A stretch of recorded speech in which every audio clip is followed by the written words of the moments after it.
Do you have your microphone on? I'm sorry. Back from closed session. It's 5:18. Do we have any reportable action, city attorney? No reportable action. With that, we will adjourn the Selma City Council special meeting, which started at 4:30, and we will adjourn at 5:18, and we will return in 42 minutes at 6 p.m. for the Selma City Council and Public Financing Authority regular meeting.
With that, we will start tonight's joint meeting of the Selma City Council and Public Financing Authority. It's a regular meeting. It's February 5th, 2024 at 6:01 PM in the Selma City Council chambers at 1710 Tucker Street in Selma, California. The teleconference phone number is 301-715-8592. The webinar ID is 891-6864-5005. When on the phone, if you wish to address the council during the public comment portion of the agenda, press star 9 to raise your hand, and we will select you from the meeting queue. Press star 6 to unmute and mute yourself. Tonight's invocation will be led by Pastor Marty Lynch Caliapano from Christ Driven Church. Welcome, Pastor.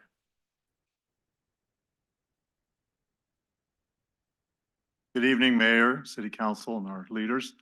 Thank you for having us the privilege to do this. It's not taken lightly. Amen. Why don't we all bow our heads? Let's go to the Lord. Most gracious Heavenly Father, thank you for the privilege it is to not only serve in your kingdom, but serve here in our community. I pray right now, Lord, over our leadership. Heavenly Father, that they would, though there would be much debate and conversation, Lord, we'd always be reminded that such a blessing and a privilege that we even get to do this, that none of us are promised yet another second, a moment, or a time. We got up today and we know that we had the privilege to be able to not only be effective in our community, but also for you, Lord. So we thank you for the privilege, and we thank you for that each and every time. And hopefully we'll remember those small blessings. I pray over each and every one of them tonight, and I ask, Lord God, as they talk and debate, that they always be reminded they always have this community in their best interest. Things may be discussed and may just be disagreed on.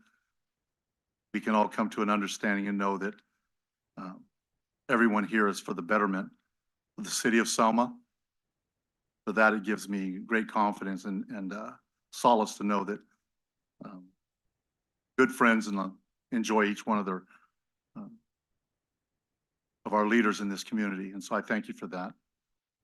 We give you all the praise, we give you all the glory, and we thank you in the name above all names, in the name of Jesus. Amen. Amen. Amen. Love to stay, but I've got to go. Thank you guys so much. Thanks, Pastor. Please stand for the Pledge of Allegiance.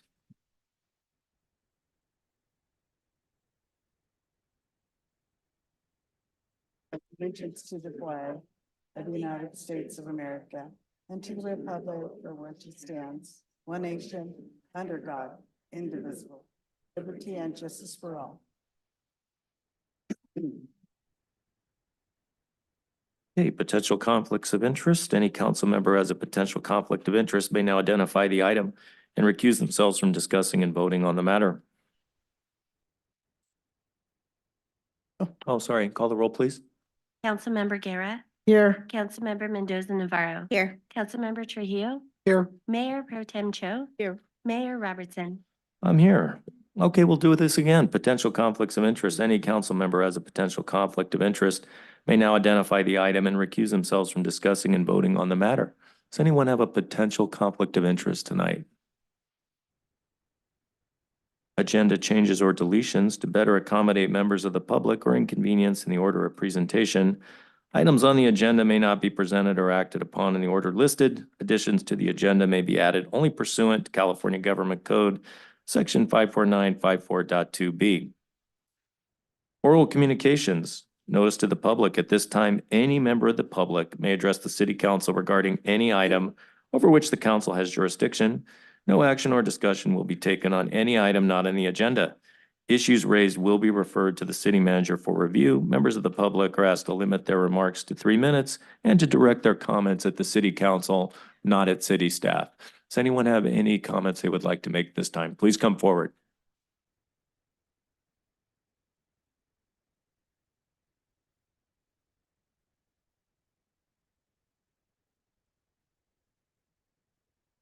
Doesn't sound like it's on. Yeah, it's it. There we go. It's on. I saw a red light. I didn't know if it was on or off. Anyway, I'm here to discuss the tax rolls that came out. So anyway, let me get started here. Ladies and gentlemen, members of the City Council and Mayor Robertson, good evening. I come here today to address a matter of utmost importance that directly affects the lives of our citizens. The recent error in property tax bills related to trash fees has had a profound impact on our community, and it is very important that the issue be addressed promptly. Many hardworking homeowners, including seniors and families, have been caught off guard by the unexpected increases in the property tax bills. The omission of trash assessment fees has led to financial strain, with some facing additional costs of up to $450 and more, being my case. Funds are important for families to meet their basic needs. Any error in billing exacerbates their financial burden. Homeowners who rely on escrow accounts to manage their mortgage payments have been particularly impacted. The sudden increase in property tax bills disrupts their budgeting and financial planning. The citizens of Selma deserve transparency, transparency and accuracy in all matters related to taxation. This error in trash fees undermines the trust between the city and its residents. You, as a governing board of our city, must restore confidence by promptly rectifying the situation and ensuring transparent communication moving forward. The community of Selma depends on the well-being of its residents. When financial stability is compromised, it affects not only individual households, but also the overall health of the city. I urge the city council and the mayor to swiftly correct the property tax bills, including the omitted trash assessment fees. Clear communication channels must be established to guide affected homeowners through the rectifying process. Those who are responsible for the oversight must be held accountable, including those leaders that are in charge of the financial department. So therefore, I request that the issue be added to the next council meeting agenda. Thank you for your comments.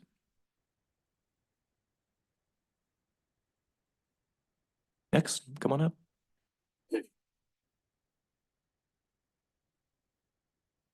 Bishop Matthews.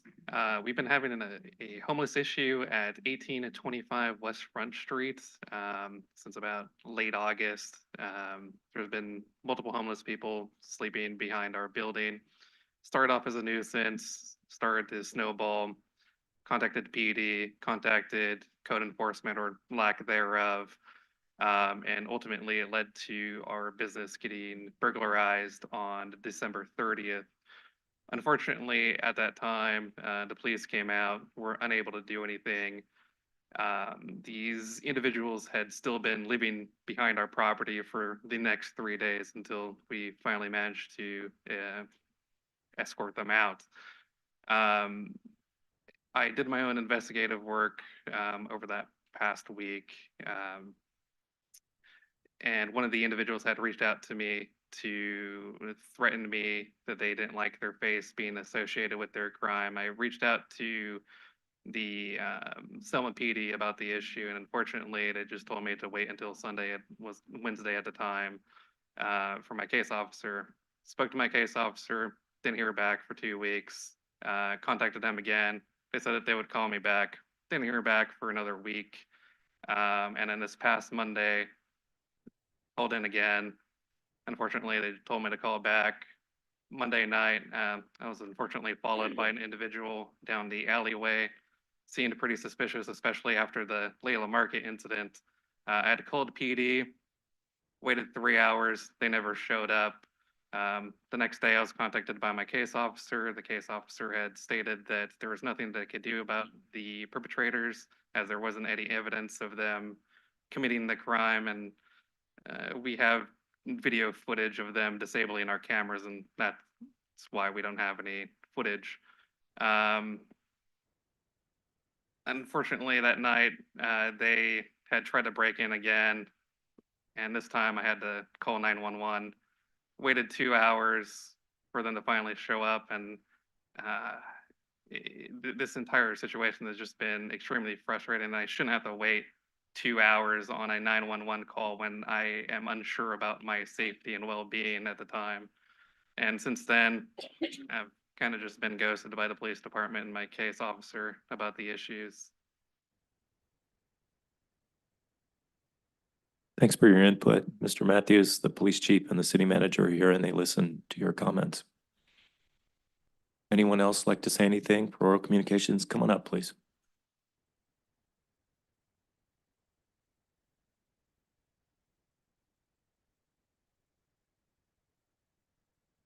Hello, my name is Santiago Ceguera. I just want to ask a couple of things. I know Mayor Robertson stated that all issues brought up here go to the city manager, you know.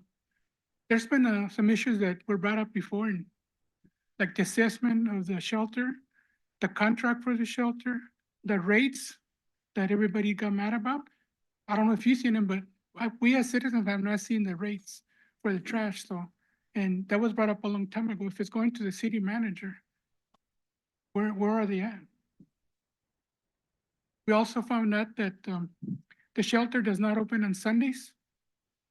And if you call PD or loose dog, if it's not injured or aggressive, they just tell you to let it run around until Monday.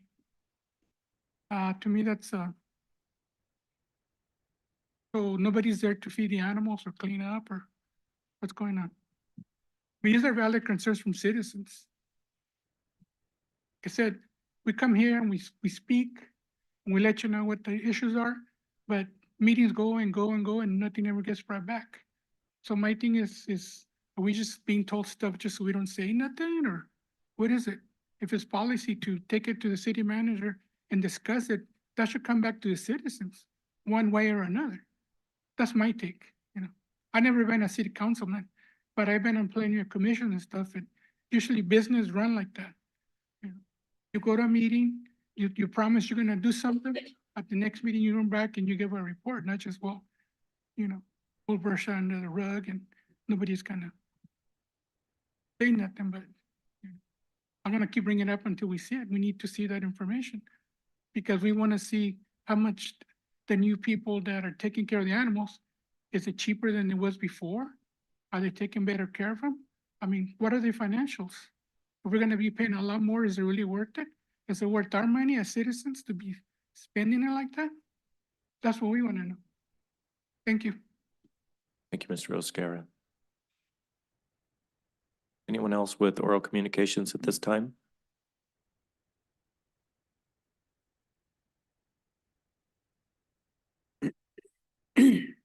And 1057 Mill Street, Rose Robertson. I just want to know, I know on the last council meeting, we did talk about body cams.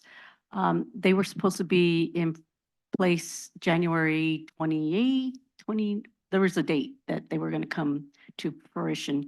Did that come about? And is any of them wearing them now? What is the process of that?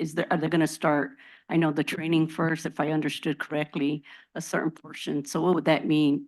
They'll be training, would that be 4, 8? How many will be having those body cams in training?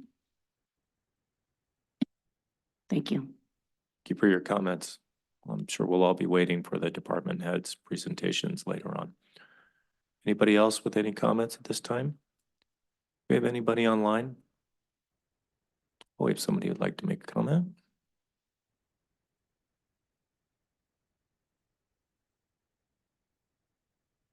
Jim Avalos, 1701 Dinuba. I attended the Carrasco ceremony.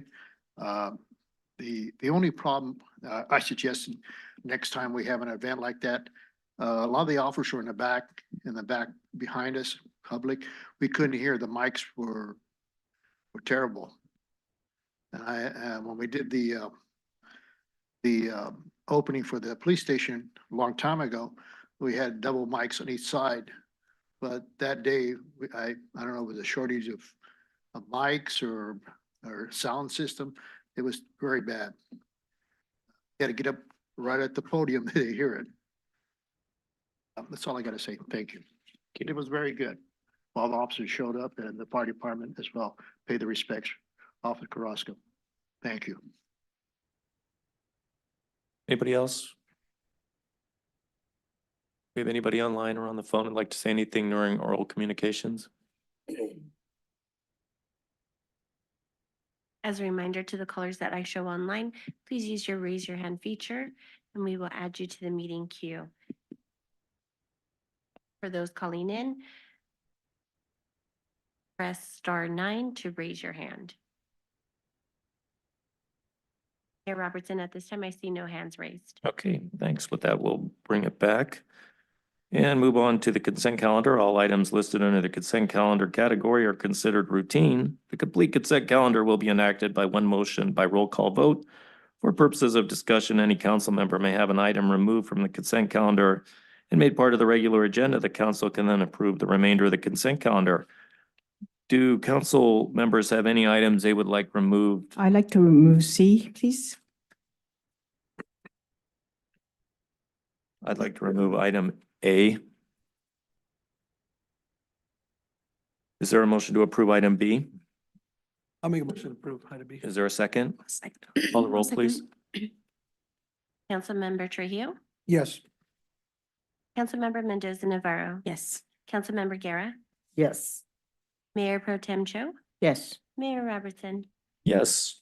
Item A, which is the consideration of a resolution approving the job description and salary range for the Public Works Inspector.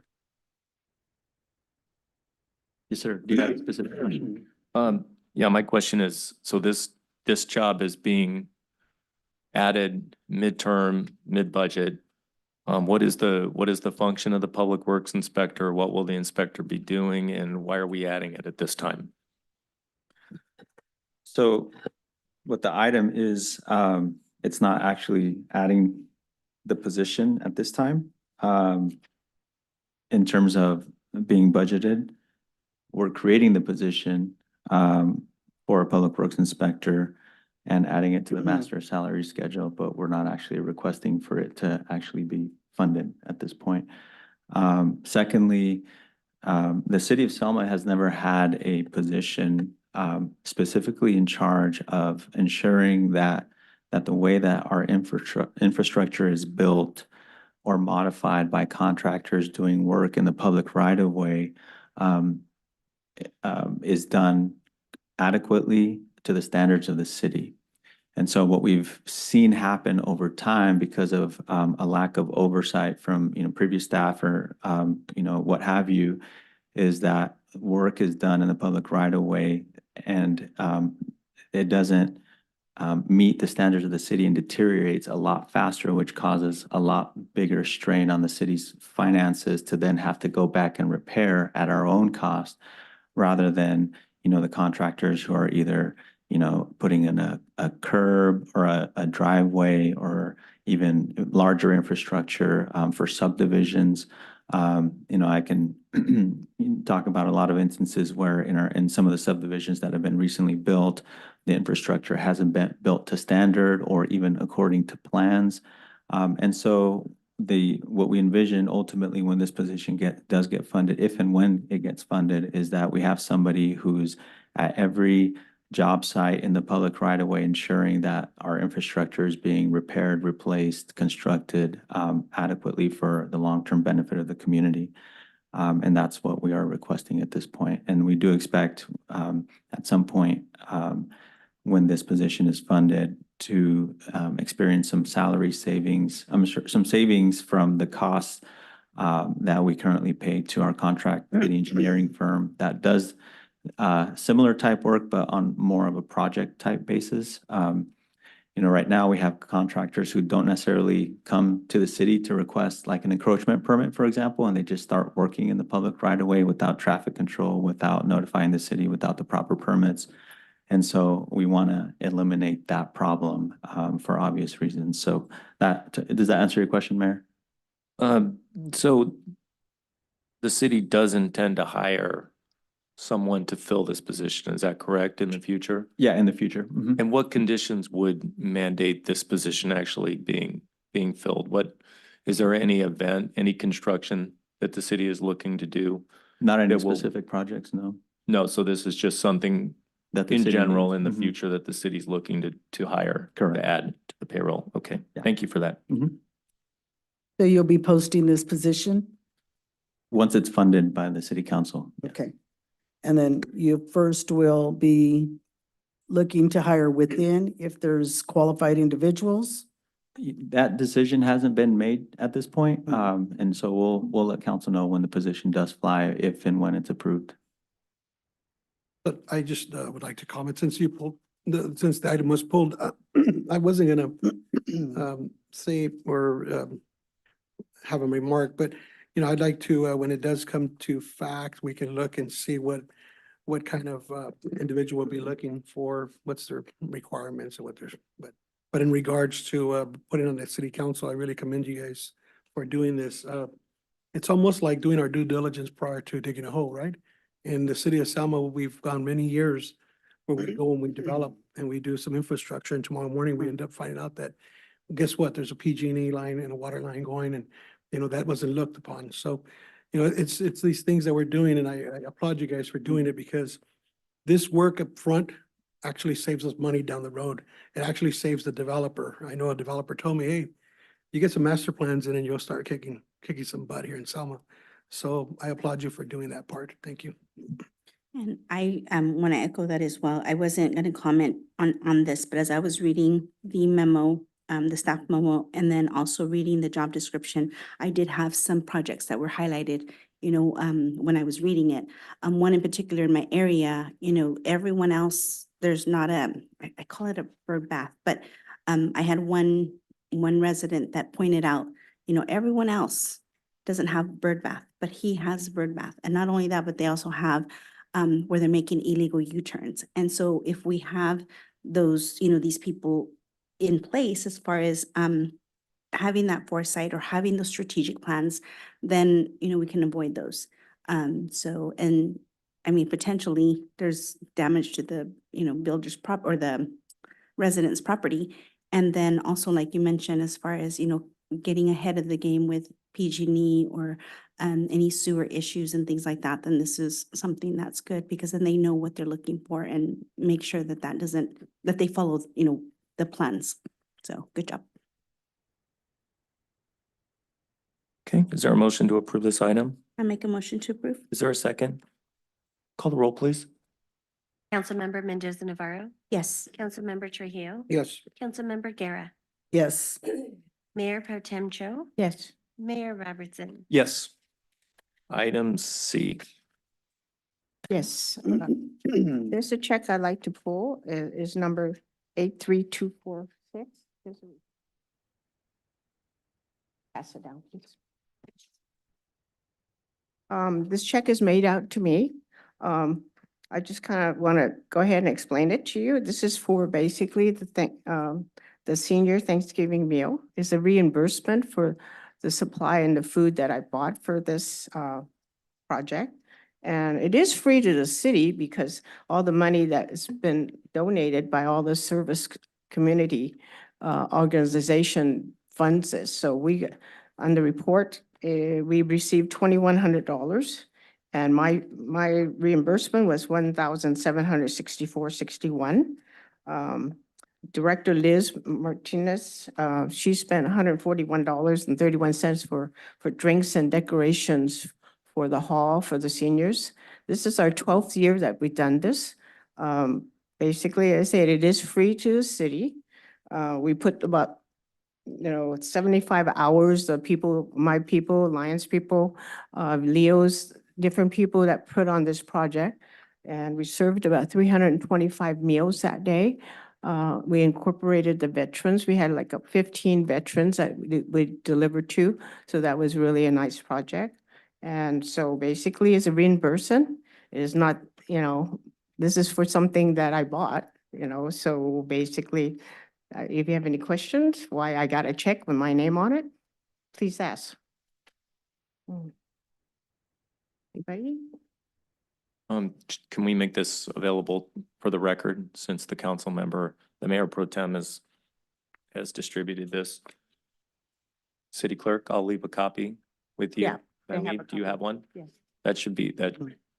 Yeah, Yes. because that's why we do this check register instead of doing it behind closed doors before meetings. It's one of the council members has questioned. We do it so you can see it, so you can see what the public is, what the administration and the city council are doing with your money, your taxpayer money. Okay, so we're still on the check register. Just a Anyone quick has question for questions? Mayor Pro Tem. Yes. But this is put on by the Central Valley Linus, right? You're part of that. Excuse me, correct? Put by By the Central Valley Lions Lions Club. We do the work, yes. Okay. So why wouldn't the check be written out to them, to the nonprofit, and not to you? Because when I'm shopping, our Lions Club do not have, usually when you're shopping, they don't issue a check, a blank check. And for me to buy something on usually like a Winco, they're not gonna let me carry a check like that with my signature. See, it says Central Valley Lions Club. When you buy something like that, the stores will not, how would my ID show up for that check? So when you buy something, you need to ID yourself especially when you're paying with a check form. Okay, so do you guys have a treasurer? Yeah. But even though, most organizations, when you're out buying something like that, I don't know, they will not, like even if you went to Walmart to buy a gift card, okay? Lions Club cannot go do that and issue a check, even though it's a treasurer. How would they know that's your treasurer? How would they know? Okay, you need some ID. Usually when you issue, you write a check to any company, right? Mm, You don't? okay, I don't know As a what you're buying your nonprofit- check from then. no, you could use it with a nonprofit. You can use it. I know when I used to have a nonprofit, Okay. we could use it that way. You could use your debit card and you get your receipt, your detailed receipt, Mhm. and you attach it. And that's where they would say, okay, it's written out to the Linus. That's how you do your checks and balances. Why would your name, I wouldn't want my name on there because it's not my account. It's the Linus's account. Yeah, but the Lions didn't go buy it. I bought it. You're a member. Yes, You're but the I'm the one secretary. that basically I'm the chairperson and I have the authority to buy. Okay? So basically, so what are you saying that I have to go get a Lions check to pay for this? Why? Because all these companies pay Yeah. for this. So do I get a portion from each organization? Okay, Is that how you want it? who are you depositing these checks to? Read who's it for? You just gave it to us. No, I know. Read who is made Okay. out to. So it's, okay, so they're made out to the city. Yes, exactly. Okay, so then your treasurer doesn't get involved. Your No. treasurer has nothing to do with these checks. No, So why do you have a treasurer? I'm sorry. Then why do you have a treasurer? She issued a check from Lions Club. The city, okay, let me explain it one more time. The city basically gets the money from all the organization, and this is for this project, okay? This is the Thanksgiving Senior Project. This is the 12th year we've done this, okay? And the checks doesn't go to us or the Lions Club. It comes to the City of Selma. That's what funds this project. So when I'm reimbursing it, it's going, the city's paying me back because, we paid for the stuff and the city already got the money. It's not like we're taking more money. The money's been established. My budget's like 1,700 and we received 2,100. Do the math. There's even extra money that goes back So is into. it put on by the city? Not the Linus? If I could maybe Yeah, explain it in a please, different please. manner, so. I mean, I've just clarification. Sure. Okay, when it started, basically, is we started with the senior center, okay? And at that time, the city never said that it can even do this. So I said, okay, why don't we try doing this? And we started, 12 years ago. We did about 150 plates at that time. But then at that time, we already had, I said, okay, I'll get the money for it and our club will do the work and then we'll supply it for the seniors. So basically it's for the Selma seniors. So why, the senior center, basically we give it to the city because they're, the senior center is under the city. Okay, isn't it? Councilmember Garrett, so the right. city acts as Mm. the fiscal agent for this activity. So we Okay. receive the donations Okay. from these various organizations. Right. What Mayor Pro Tem is describing is that her organization is essentially the sponsor that is doing the work to serve the meals Right. and to prepare the meals. And so as part of preparing the meals, as the representative for Central Valley Lions Club, she does the shopping with her out of her own account and then is reimbursed from the funds that the city receives from these various organizations. And so because the Central Valley Club is not necessarily the one that's organizing the event. They're working the event. The check comes from the city, so their treasurer would not be involved necessarily. It's the city's finance department that issues the check after we verify her receipts and that the event took place and the amount of food that she purchased, et cetera. So, we're the fiscal agent that reimburses, and we have a, normal accounting as we do with all of the other funds that come through the city that keep track of any balances for the account, et cetera. So we're basically the fiscal agent. She's the individual that purchases the food for the event. And so that is why the check is issued to her as an individual, not to the Central Valley Lioness Club, because it's not their event. Okay. And that makes sense. I'm not disputing that. But in the others, and another check register, when that was another check that was written out to her, specifically, you said that was a mistake. It should have been written out to the Lioness.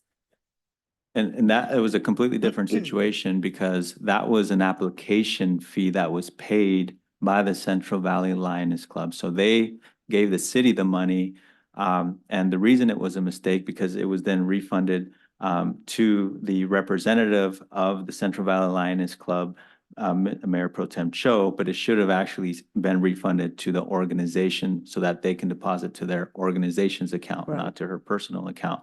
And so that is why we voided that check and reissued it under the Central Valley Lioness Club. But it was money that their club paid to us and we refunded to them. So a completely different situation. Yes. So I'd like to just comment in regards to what's going on here. I commend you, Mayor Pro Tem Show. You just acknowledged that you've been doing this for the last 12 to 14 years. I've witnessed all the senior citizens get fed in this community. It's a partnership, but we start talking about fiscal responsibility. We start talking about asking people to have a fiscal responsibility when we have an outside agency coming to the city and using the city as the accounting. She's coming with checks and she's coming with an actual ledger, general ledger. So when we start talking about questioning people and, questioning people's integrity, I want to come back to ask for the civil, what is she doing civil for our community? How many seniors do we have in our community that are actually getting a meal from Thanksgiving by her and her group? How many thank yous does she get? Rather than questioning the integrity of a person that has a general ledger with an accounting that actually does the process of an accounting audit, which we've been asking for other nonprofit agencies that don't produce it. I would rather ask people to just say, hey, thank you for all the good work you've been doing. But at the end of the day, I understand the politics of this, but I want to recognize it because you know what? I acknowledge the hard work of these community members that actually try their best to feed our seniors that need the feeding part of it. So, we're just here, questioning things, but at the end of the day, the city does have a fiscal responsibility to oversee what residents contribute to the city. And I thank the city for actually overseeing it.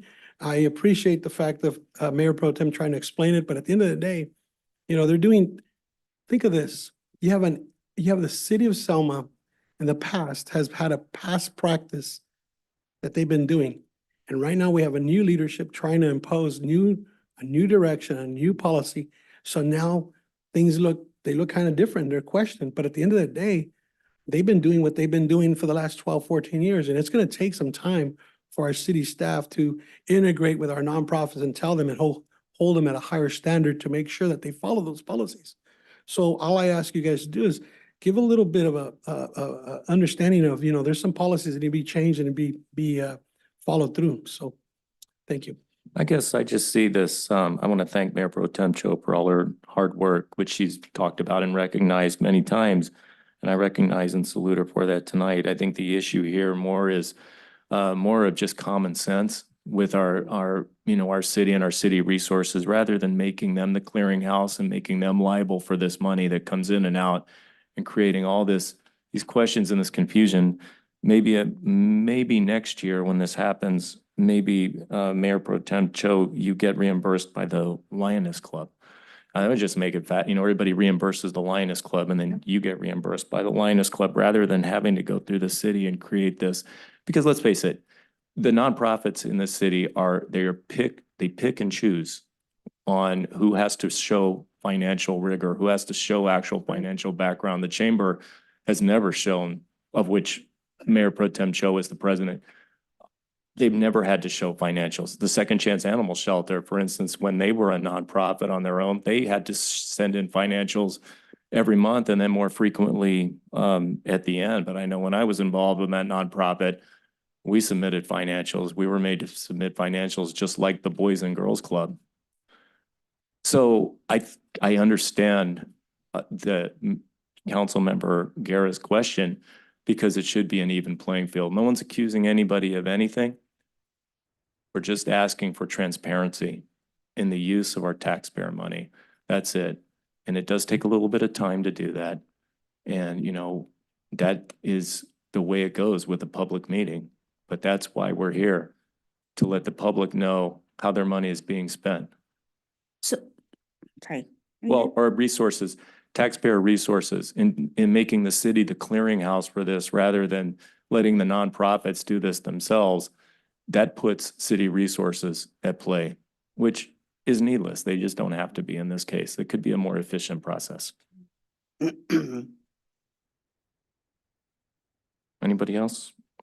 So my question is, this money, like Mayor mentioned, is that basically the city's just holding it in an account.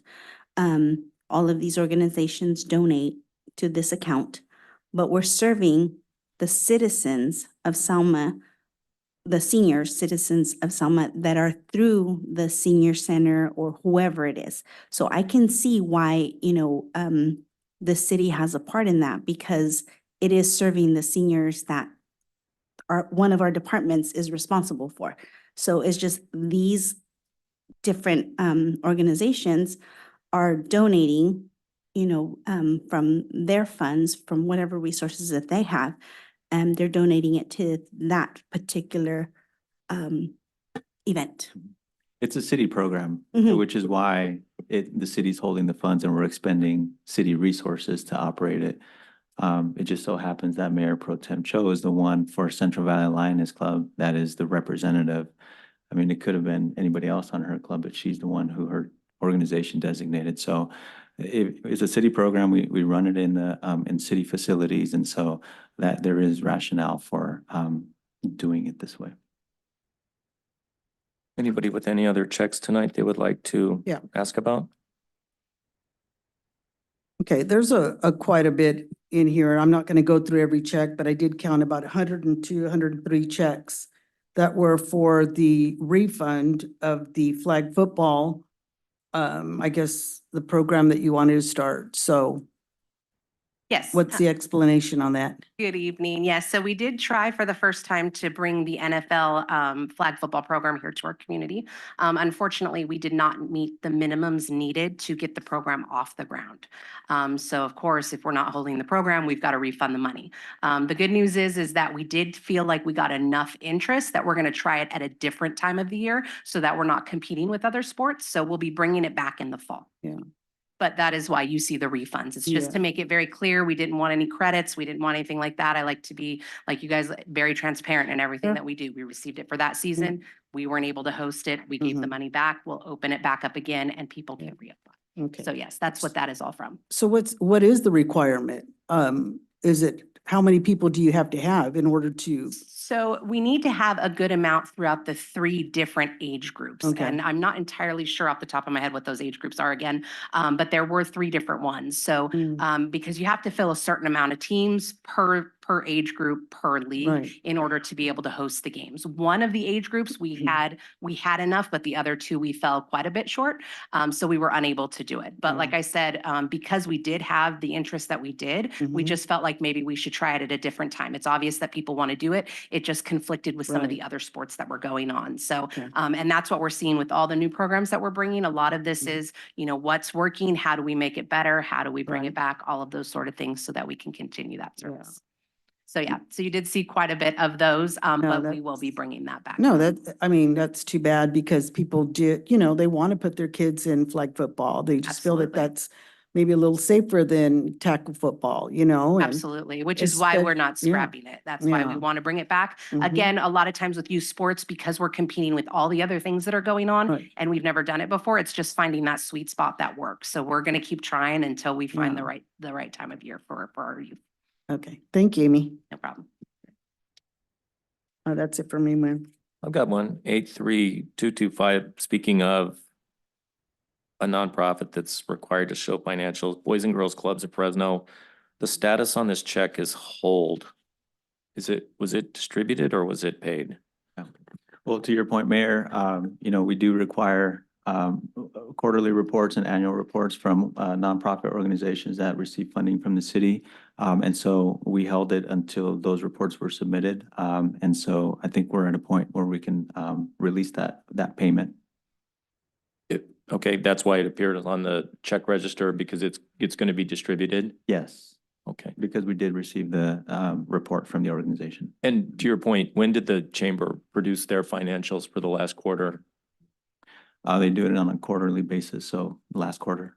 Okay, but perhaps we could see those. If that is the council's wish, absolutely. Public record?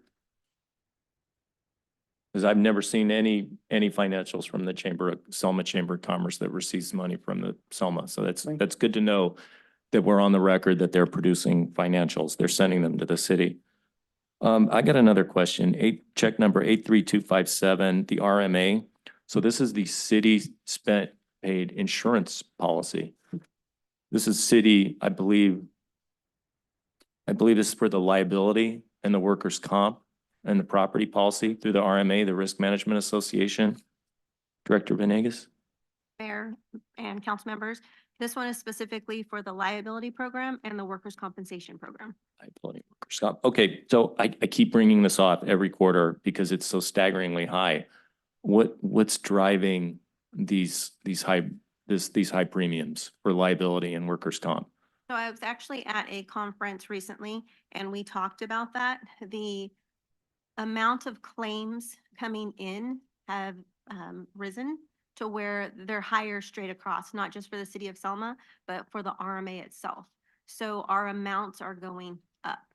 So when Liability someone and sues this, just let me understand it, and for the people here, when an individual sues the city, it goes to the city's insurance policy and they defend it if it's a covered claim. Is that right? If they bring legal action against the city. Yes, so we do have, when we receive a claim, if it's a property claim or if it's a liability claim, depending on what type of claim it is, it's immediately submitted to the RMA. And then depending on what it is, there's a certain amount to where we can, settle, we can, deny, that type of thing. Those are usually property. When they're the liability, then it's one to where it could go directly be submitted to. It could be submitted to an attorney. It just depends on what it is. But the claims itself have been higher. And liability is also, we have vehicle, we have, there's more than just general liability. So this is based on the claims that are presented to the city that the city has to pay with taxpayer money that they pass off to the city's insurance company, including workers' comp. Is that correct? Their workers' comp claims are also coming, are they That reflected one- in this? This one was specifically liability and workers' comp. Those were the two items on this bill, except on the invoice itself. Okay, so it's just general, it reflects higher claims activity. Correct. Got it. Yes. Thank you. And then, on the Cal card, this is the credit card, I think, for the city, page 24. Oh gosh, it doesn't have a number. It's, Classic Charter, SAC Teens, $2,224. What's that? This year, we were able to take the SAC teen kids to see their first real show. So that was the bus charge to take them up there. And I But remember this the was a last fundraiser. charge, right? So the question I got from folks in the city was, were these Selma kids? Yes. They were It all is- Selma kids that got to go. I can't guarantee that all of them were Selma, but they are, a good majority of them are Selma kids. It's our SAC teen program. So you're looking at 80 to 90% Selma kids. Majority of the Correct. kids benefiting from this are Selma Absolutely. kids. Absolutely. Okay, Thank you. Thank you. Anybody else with any questions about the taxpayer money being spent on the check register?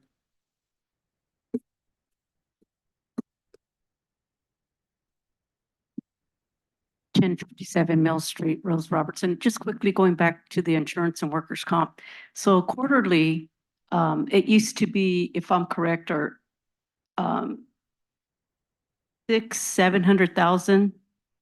Can you confirm how much it is now? Are we at 1 point something million dollars for that now? What's the in other words, what's the comparison now from quarterly? How much has it gone up? A good question. I wouldn't want to shoot from the hip on that because I don't know. It's not my department. I would, like to know myself. But I can certainly ask that question. Anybody else have any? Thank you for your question. Anybody else have a question on the check register before we put this out? Step up, sir.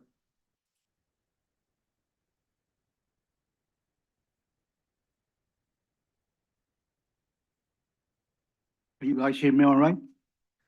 Okay, I got a question, how come?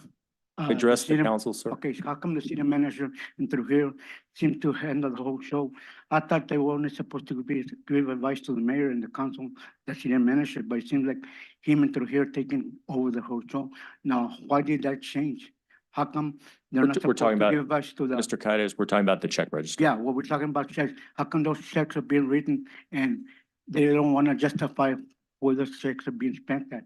Now, they say they're doing it for the city, but apparently it doesn't look like they're for the city because they shut down the animal shelter and they said because it was too much money. How much are they paying now, the police? They're handing now, it's not a police person, but it works for the policeman. How much are they paying in salaries that you said they were paying the animal second shift too much? And it's a nonprofit. Now, how much are you paying that person that works for the city? Not a police officer, but how much are you paying yearly or monthly wages and benefit and the workers from the city? They can't even handle the city and do the job and now they're working over there. So how much is being spent compared to what you being spent for the animal shelter? Now, I want an answer for that and I feel I can seem to get it. Now, I got a question since I can get it answered.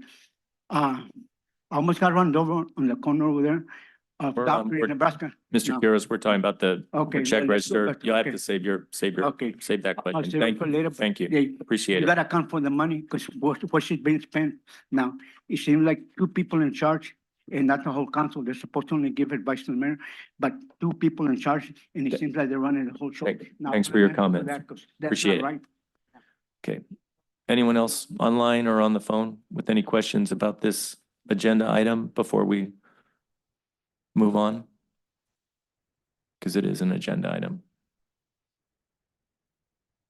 Thank you. Is there a motion to approve item C? Make a motion to approve? I'll second. Call the roll, please. Councilmember Mendoza Navarro, Yes. Mayor Pro Tem Cho, Yes. Councilmember Guerra, Yes.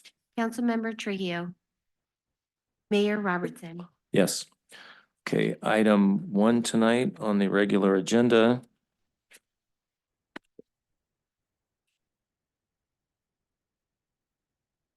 There are 2 parts to this.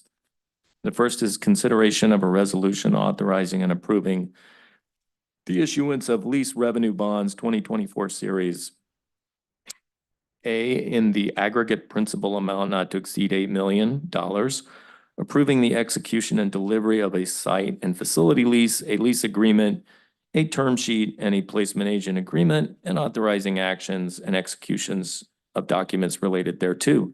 The second related item, item B, is a consideration of the Selma Public Financing Authority approving the issuance of lease revenue bonds 2024 Series A in the aggregate principal amount not to exceed $8 million, approving the execution and delivery of a site and facility lease, a lease agreement, an assignment agreement, an indenture, a term sheet, and a placement agent agreement, and authorizing actions and execution of documents related thereto. Thank you, Mayor, members of the council. I am extremely excited to present this item to the council for approval. And we have consultants on the line, our bond counsel and our placement agent, Jeff Fland here in person. But before they present the items to you, I just wanted to say how much I appreciate the staff's work that they've put into this project to this point.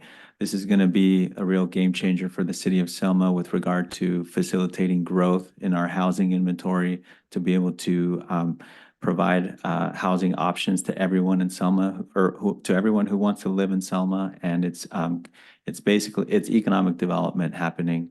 And so I just want to thank everyone that was involved with this particular project. And we have more items like this coming to the council at a later date for approval. And we're really excited about that. So without further ado, I'll hand it over to, is it Jeff first or is it our bond counsel? We're gonna tag team it, so Okay. I think Eric will start us off and I'll jump in. Got it. Take it away, Eric. Can you hear me? Yes, we can hear you just I fine. would- Thank you. Good evening, Mayor, members of the City Council and staff and community. Pretty excited to be here as well. It's been a Turn it up. long project. I'm sorry, um, Eric, can you speak up just a little bit? Okay, let me bring this closer. Can you hear me now? Still a little low. Okay. Well, next page, let's just jump right in to the presentation.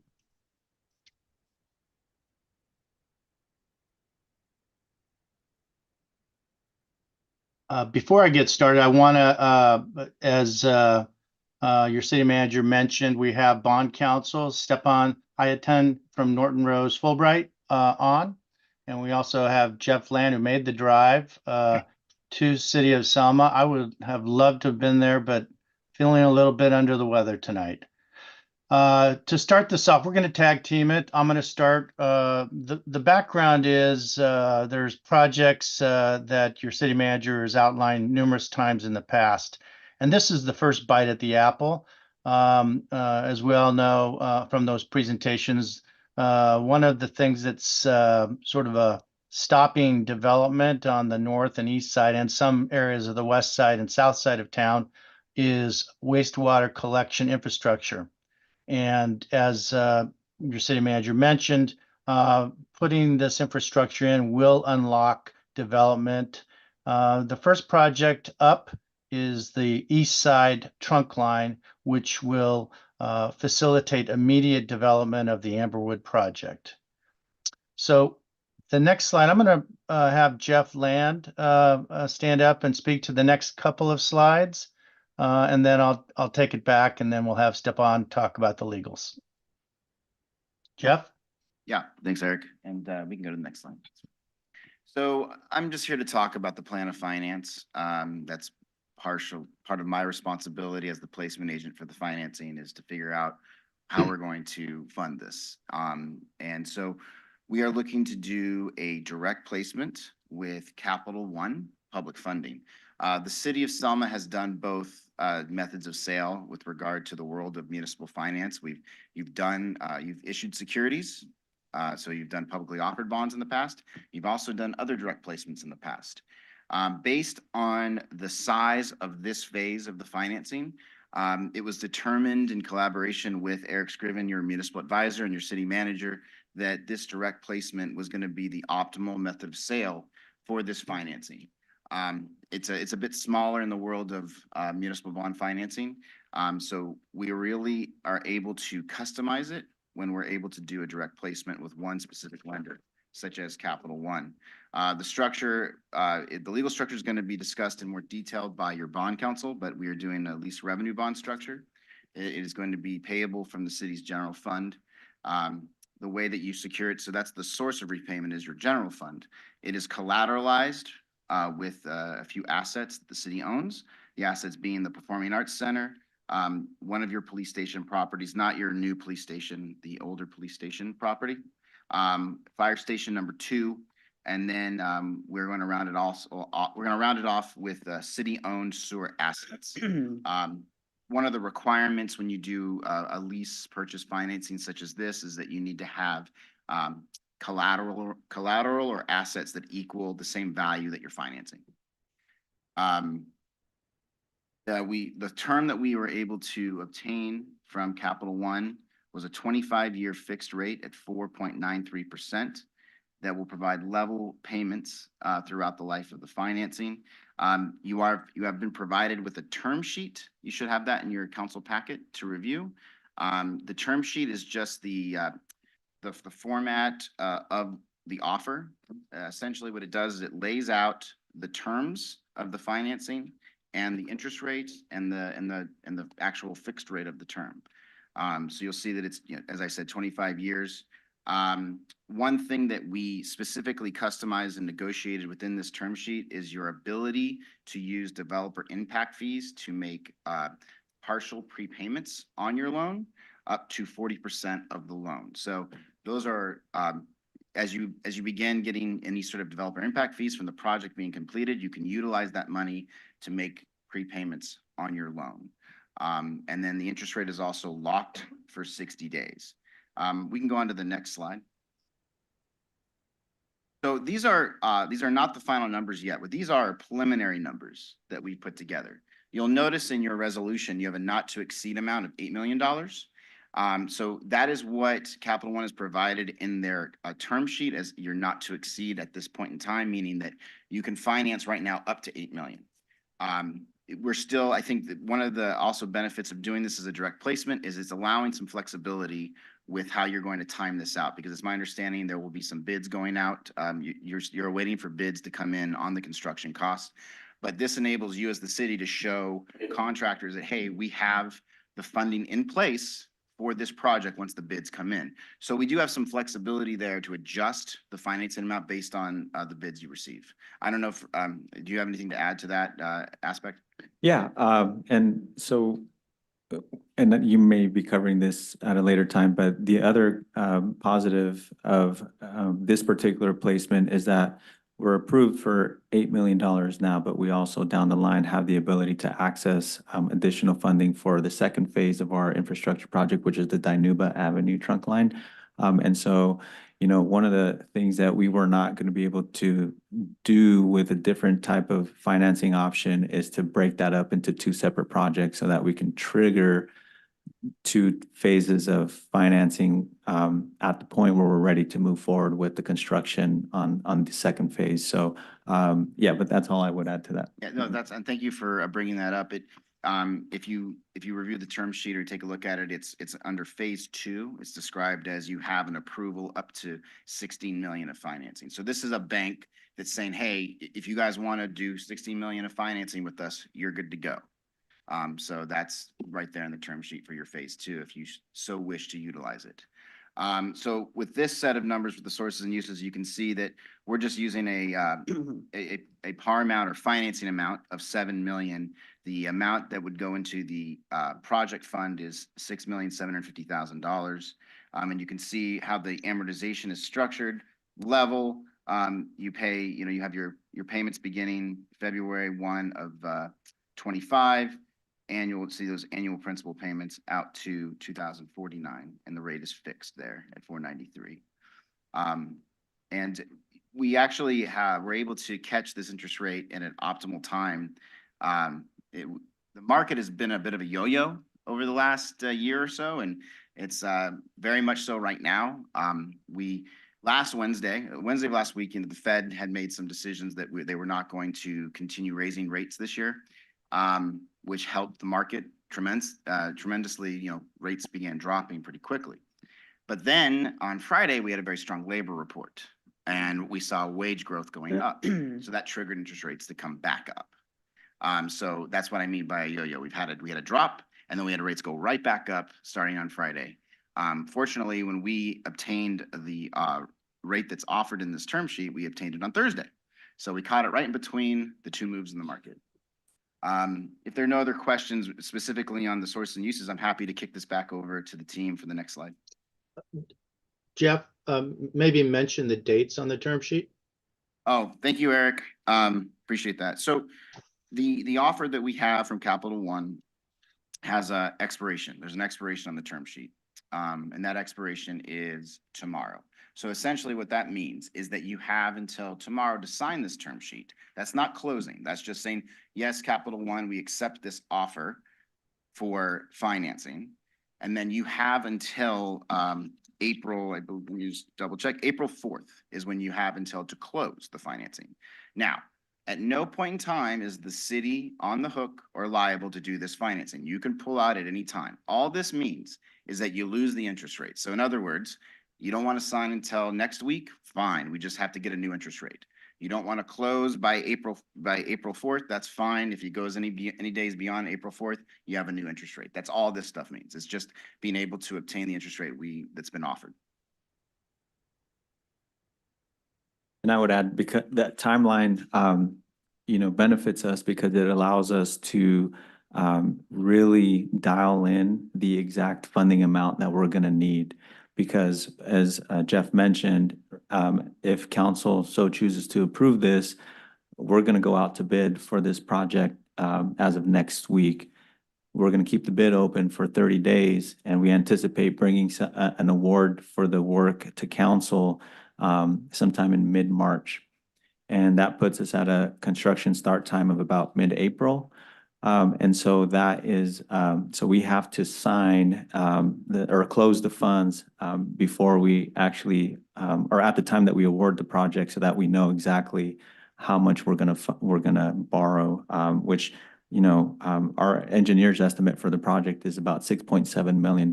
So we're hopeful that the bids come in at or below that particular figure, but we have some flexibility, which we don't want to use. But again, we delayed the closing date for 60 days to be able to give us that ability to dial in the exact funding amount.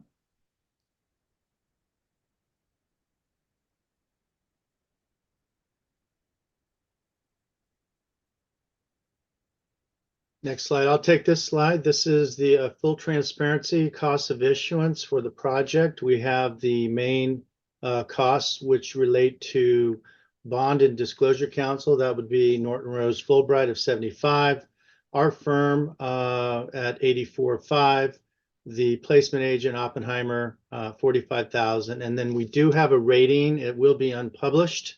Can you speak up just a little bit, Eric? I know you're feeling under the weather. I'm sorry. It's just hard to hear you, man. My mic is let me down here. I am sorry, Mayor. Then we have a rating that will be unpublished. We secured that rating for flexibility in case we had the bank back out. And then we've also got some other smaller fees as well. The contingency is 20,000. That rounds it up to 250. We made that 250 so that we had a nice even $7 million number on the previous page. That was based on a recent project estimate of 6,750,000, I think, for the East Side Trunk Line project. So all of those figures with respect to the project will be understood in mid-March, as your city manager mentioned, and we'll tighten down the contingency as well so that that'll be the final amount that is locked in, the total amount of the loan. Any questions?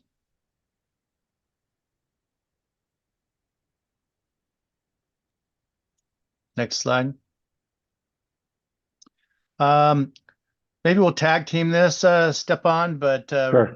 The lease revenue bond is a pretty straightforward and commonly used financing structure. As you know, recently you had your public financing authority updated with a new member. I think it was the parking authority, right, Stepan? That's correct. And so the lease back, you need a counterparty, which is your financing authority, JPA. The Selma Public Financing Authority, JPA, is the counterparty to the city. So the city and the Public Financing Authority do a lease back between each other, which creates a payment stream from the city paying a lease payment to the Public Financing Authority. That lease payment is assigned to the trustee. The trustee is U.S. Bank, and then the trustee then pays the bank, the loan, Capital One in this instance, the payment. So that's really the leaseback is effectuated to create the payment stream that the bank requires. Anything to add to that, Stefan, before you take the next slide? No, glad to take Okay. any questions though. Next slide, please. Thank you. The authority and the city council have before them two resolutions with the financing documents that those resolutions approve. I'm just going to walk through them. As was mentioned earlier, the main terms are a not to exceed amount of $8 million for the borrowing. And the arrangement is a lease financing arrangement. The city actually undertook most recently in 2015 a very similar lease financing arrangement. The properties involved will include the Performing Arts Center, the Fire Station #2, Old Police Station, and city-owned sewer assets. Those will be leased by the city to the financing authority. And under the site lease, the payment will be the deposit of the borrowing project fund money. So that is all received upfront, and that money is made available to the city to pay for the project cost. The next step in the transaction is the sublease back from the financing authority. Sorry to interrupt. Could you speak up a little bit? We're having trouble hearing you as well. Yeah, I'm sorry. I do have my mic maxed out already, but I will attempt to speak louder. The sublease from the financing authority to the city will be made in exchange for the debt, the equivalent of the debt service payments in this arrangement. There will be the scheduled payments over time that will be used to pay off the bond that Capital One purchases. The payoff components and provisions are set up under the indenture of trust. And the trustee essentially acts as administrator over the project money, basically cutting the checks for the project funds as they're incurred, as well as passing through the debt service payments to the bondholder. So they're essentially serving a banking function during the time that your bond is outstanding. And lastly, the assignment agreement is actually the most simple agreement. It calls for the city's lease payments to be assigned to the trustee so that the trustee receives and pays the debt service from those lease payments.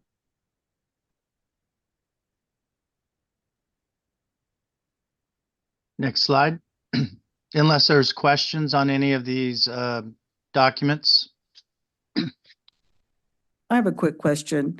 Let me ask you, for early payoff, would there be a penalty fee if the city decides to pay it off earlier? I can take that one, guys. So there's two sets of options for prepayment. You're gonna have the early, it's called early partial prepayment. There is no penalty for that. When you do early partial prepayment, that's from the developer impact fees, that you can do up to 40% of the loan amount. You can pay that. You could do that.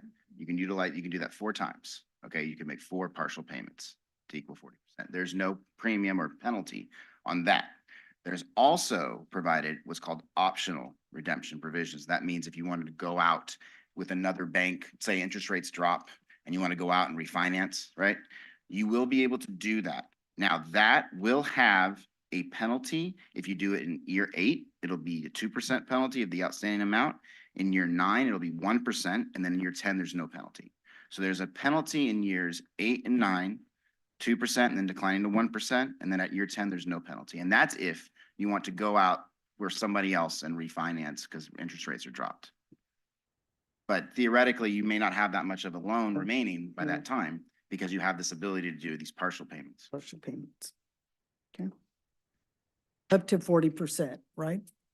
That is correct. That's correct. And I would like to thank you, Jeff, for clarifying that. One of the things that wasn't mentioned in the plan of finance was the reimbursement agreements that we have set up with 2 particular developers that were approved by the council. So For this particular project, the Amberwood line, we entered into agreement, the council may recall, with the property owners of the Amberwood specific plan area. And what that agreement allows is for the city to collect a fixed amount of reimbursements across a 6-year span for a certain part of the sewer line that's the fair share of that development. So they're planning on building in the first phase about 270 homes for Amberwood.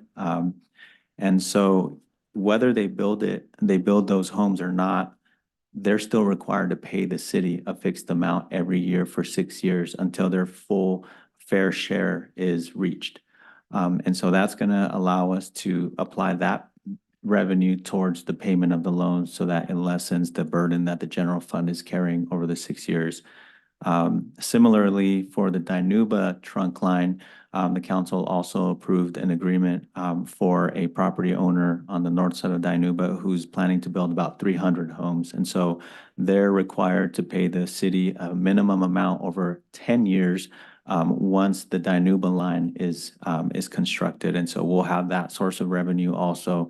But then also, as Jeff mentioned, there's developer impact fees separate from those reimbursement agreements that, we don't know what developers are going to come along and build once those lines are put in. So that's where our development impact fees kick in, and we're updating that to be able to actually include the costs of these lines plus interest so that the developers themselves are actually footing the bill for this infrastructure as they build.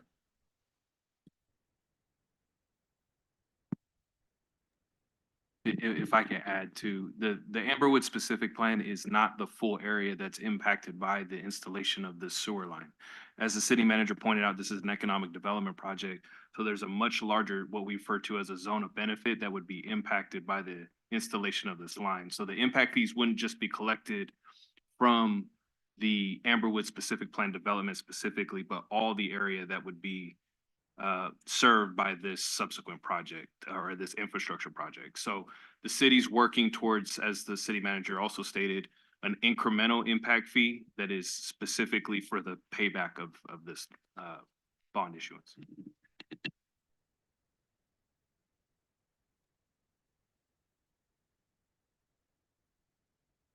Next slide, please.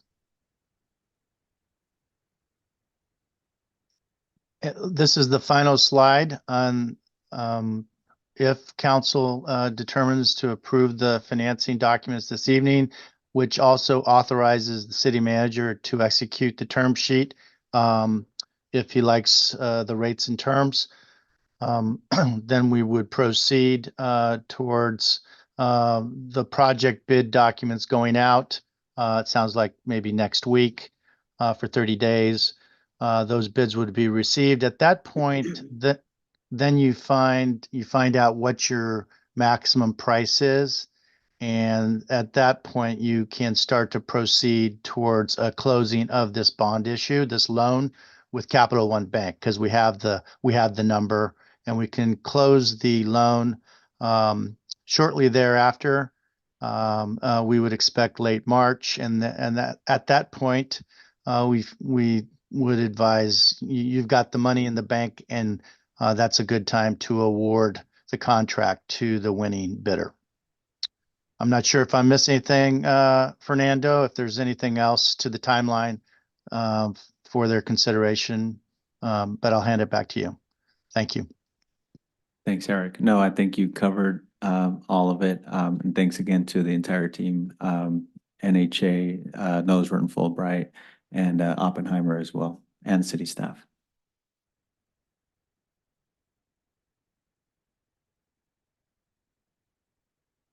Is that it? Is that the presentation? Thank you for that. Appreciate you making the drive too. Okay, we'll bring this matter back to council. Does anyone have any input on this matter at this time on the council before we take it out to the public? I have a couple of questions. I just want to say, that was a great presentation. I wish I would have had that before I got this big packet on Friday morning, because this was a lot of information, very complex, and I've had a lot of questions that I wrote down. I would have preferred to do a workshop only because of all the questions and the complexity of a bond, because bonds are very, very, they're tough, you know? But I'm looking at the numbers and I realize on the 25-year, you know, we're financing at 4.93, right? Fixed 25 years. So that was my question, because of the 8 million, I'm looking at, what if we want to pay this sooner? Those things weren't in here. I mean, and I'll be honest, I mean, this is a lot to read, a lot to absorb. But anyways, We have an attorney here you can yell at, actually. That yeah, was my no, fault, no, yeah. but I'll tell You you, won't hear it. this is music to my ears. I've been commenting, requesting, demanding, we need housing in Selma for the past 5 years since I've been on council. And this is what I want to hear, is we need housing, and we really need housing badly. So to start this process is, like I said, music to my ears. I just wish that we would have had a little more time to observe all this and do a workshop, because like I said, I did have a lot of questions and making this kind of decision, but it sounds great. I like the time frame. I think that we'll be able to get this in place, get it out to RFP, get someone to get going, and the time frame looks pretty doable. I'm hoping when we put in this infrastructure, my only concern is what is the guaranteed, and I think you guys cleared that up with,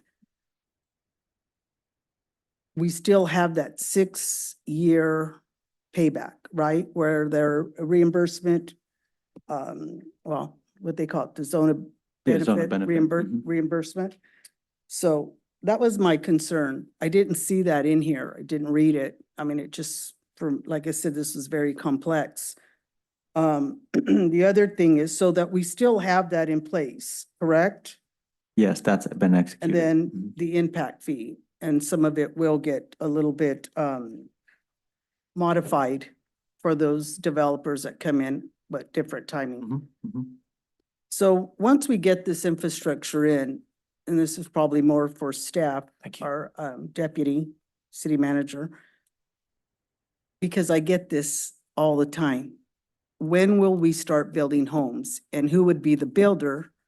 Because you stated 2 meetings ago that we're no longer building or contracting with Lennar. So are we able to say who you're going to be contracting with? I can take that answer, Councilmember Guerra. okay. Yeah. And to your point, it's never been stated that Lennar is no longer building. What we said was that we're not able to disclose who that home builder is. But it was never denied that any specific home builder was not going to be building. But as far as the timeline goes, the agreement that was approved by council requires homes to start being built within 12 months of the infrastructure being in place. What we've understood from builders that are interested in the Amberwood area is that they would start as soon as the sewer line is in place. So you could potentially start seeing homes being built, at least model homes being built by August of this year. Okay. And probably finish by the end of the year. And my anticipation is that you'll have those lots being sold at the very beginning of next year. So, Is that an adequate timeline? Yep. I would agree with that timeline. okay, but at this time, can you elaborate who the contractors will be? No, I mean, all we have right now is a subdivision map that's been approved. And so that subdivision map includes the 270 something lots, but that was submitted by the property owner, the Serimian family. And there have been no commitments made or no building plans submitted to the city from any specific builder at this time. So until we have building plans from a home builder, we can't say who's going to build or not. Okay, but we did see plans from Lennar.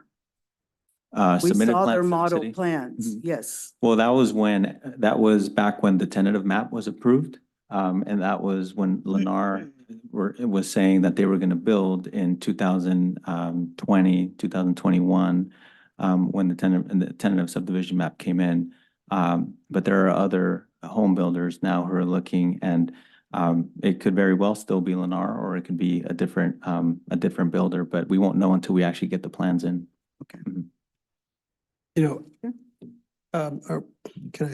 we're okay? Okay. First of all, I'd like to thank our staff. You know, this process, Eric, thank you. You started, 2 years ago? We've been talking about this. We've been going back and forth, our numbers from a bond, from what we're gonna do. And you know, this process has been going on for a while, quite a while. And we've had a lot of numerous talks, and we've questioned, you know, what are we doing? What is it? And you know, the theory behind all of this is growth, investment of an infrastructure. Think of this. We could have had infrastructure many years ago, but the way I look at it is 2 years ago, we started the path, and we've seen the vision, and we took the heat, but yet, and I'm really excited because sometimes we have to take that effort, and we have to actually challenge ourselves to have investment, a risk, and a plan. And we've had numerous developers come and tell us, hey, my hands are handcuffed. We have no infrastructure. So, you know, I commend the council for doing that. I commend the council for at least, you know, having the thought and what we're talking about, because at the end of the day, it does take a plan of action, it does take risk, it does take some heat. So, you know, I commend our staff, I commend the group that's been involved in this, because it's been a long process. We've had a lot of discussion in regard to this. And I love I want to call it a curveball, you know, the last minute change of who we're going to use and what we're going to do, because, you know, 4.95, you know, at this rate right now, you know, it's a good rate. Thank God that we've seen that we said, hey, we're going to impose a development fee. We're going to impose a developer to sign a contract and say, hey, put some skin in the game. Put some skin. If we're going to put the skin in the game, put some skin in the game. Sign a contract. You're going to pay us back. See, that's a joint venture, and that joint venture is going to have, and Selma needs homes, it needs apartments, but we need to do it methodically. We need to make sure we have infrastructure. We need to make sure we have proper people in place, and we have the proper people. I'm proud of that. I'm so happy to see that. So along this line, I'm really happy to hear that where we're at right now, because this process it's been 2 years in the making. You know, and I'm gonna get into that part, but I really commend the staff, commend all the group, because this is it's been an up and down, but you know, we stuck it out and we're here. We're here at the final point. So for that, I thank you guys.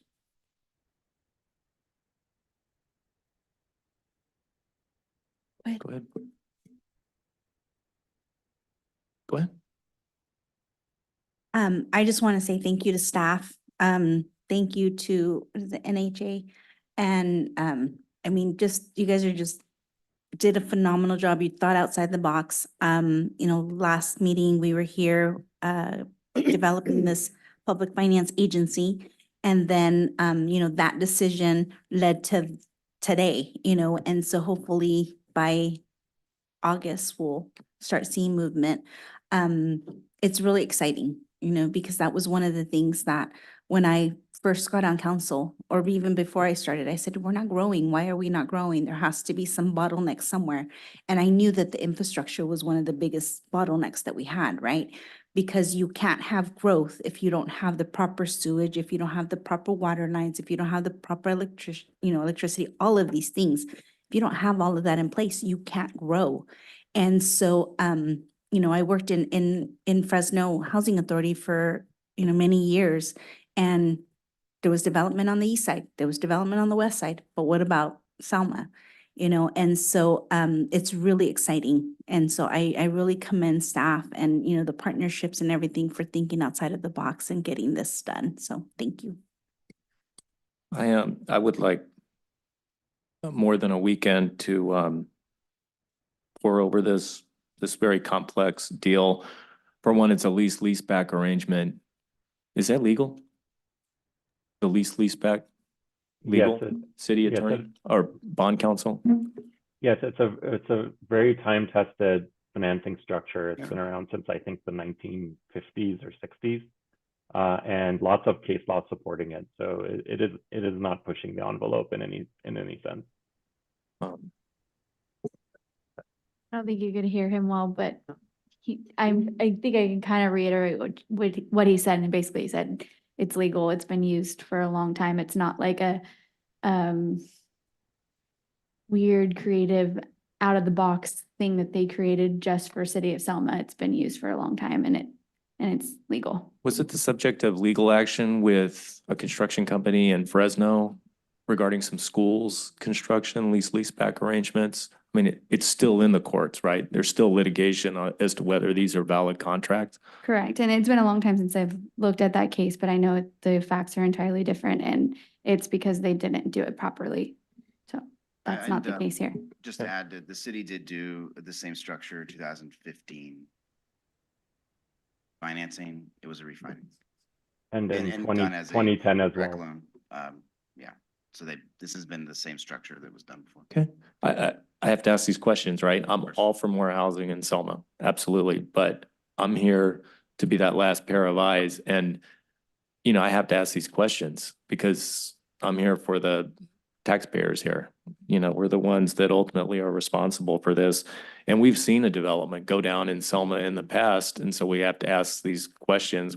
None of us saw 2007 coming, and it took one of these subdivisions out. So I think everybody who has a sense of the past and remembers what has gone on before and doesn't want to repeat those mistakes is going to be diligent about this and ask and do their due diligence and do their analysis and ask these questions. And this is very interesting, the way this is going. I didn't have time to assimilate it over 2 days, right? Because this was 144 pages. I think I get the gist of it. I did my own diagram, which matched up with your diagram. So I think I'm understanding it. One question I did have on the $8 million. And you're basing it on several properties of the city. The city, one of which is it the Art Center? Yeah, the city summers. Where are the valuations that support your $8 million? Great question. We used, the city The provided us. insured with a listing values. of Yep. Insured values. Mhm. The city provided us with a listing of your insured values. So we base it off of the insured value of those facilities. They don't, the actual facilities, meaning the Art Center and Fire Station 2 and the old police station, they don't equal $8 million. So we rounded it up with the wastewater lines that you own. Okay.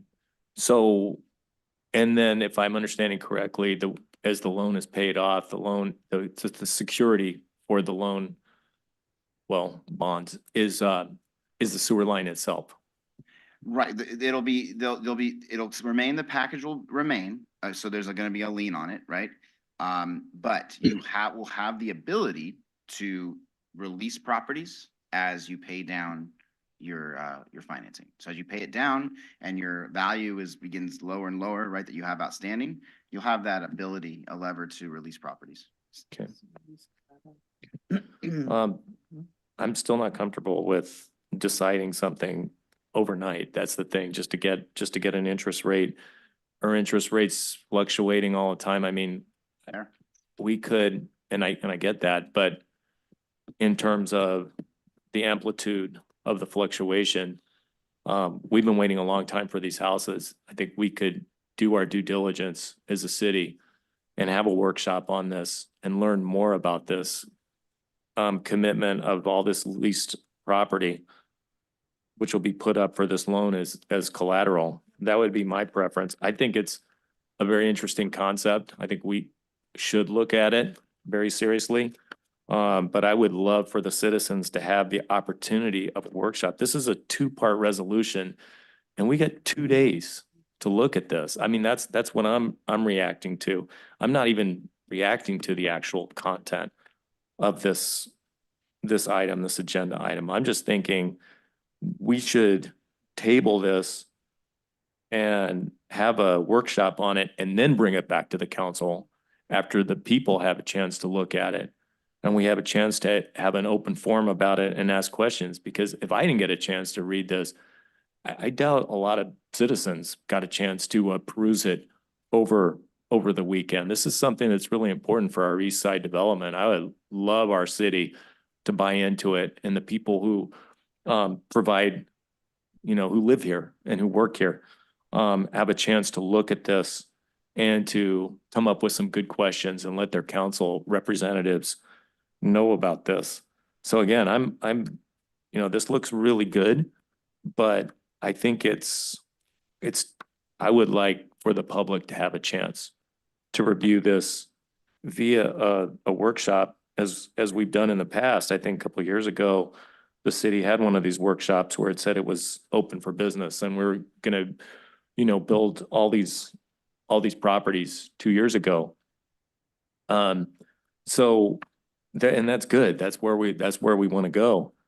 But again, I'm the last pair of eyes, along with my council member colleagues, before, this actually happens, before the city actually encumbers these assets and puts them up as collateral. The $250,000 commission, is that fully earned? Does that go away? Or is that earned over time? Like if the city says, hey, we can pay this back, or we went out of this. You're talking about the cost of issuance. Right. Those are contingent on closing. So you don't pay out of pocket. They're financed. They're part of the financing amount. They're paid at closing. So they're not paid till you close a deal. So And closing the deal is defined as selling the bonds? yeah, when the money's funded into, when the project fund gets funded into the trustee's account, so you have a project fund account, that's when the closing commences. How long does that usually take? So per this term sheet, you have until April 4th to, and all it means is if you close past April 4th, you just don't get this interest rate that's offered. That's all that means. But the consultant fees, which I am a very minor part of, are only paid at closing. Got it. Okay. Okay, so yeah, this is 144 pages. I would still like the public to be able to weigh in on this and ask informed questions. So my position on this is that we table this for another meeting, have a workshop between now and the next meeting where the public can look at this and we can have people come and ask questions and then put this on the agenda of the next council meeting. I mean, that's a couple weeks away. Mhm. We can wait 2 weeks. We waited a long time for homes in that area. So I would make a motion to table this item until the next meeting. Is there a second? Then we'll take it out to the public So we, for discussion. I think the discussion has to I be think had that's- first. We have to take public comment on the item before we can make a motion on it. Okay, I'll hold my motion until we take public comments. Anybody have anything they would like to say? Pro or con on a workshop or about the actual agenda item itself?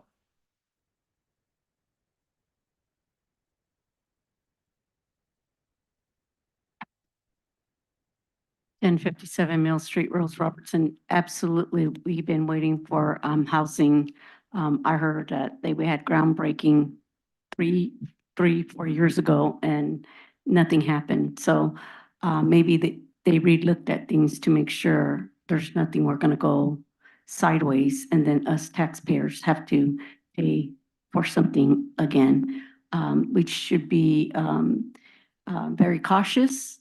And you stating that you guys received 144 paper document on just this agenda item to vote on. I doubt anybody actually read all of that to actually have questions. I think we've just been in these situations before where constantly having mistakes happen and we're here paying for it.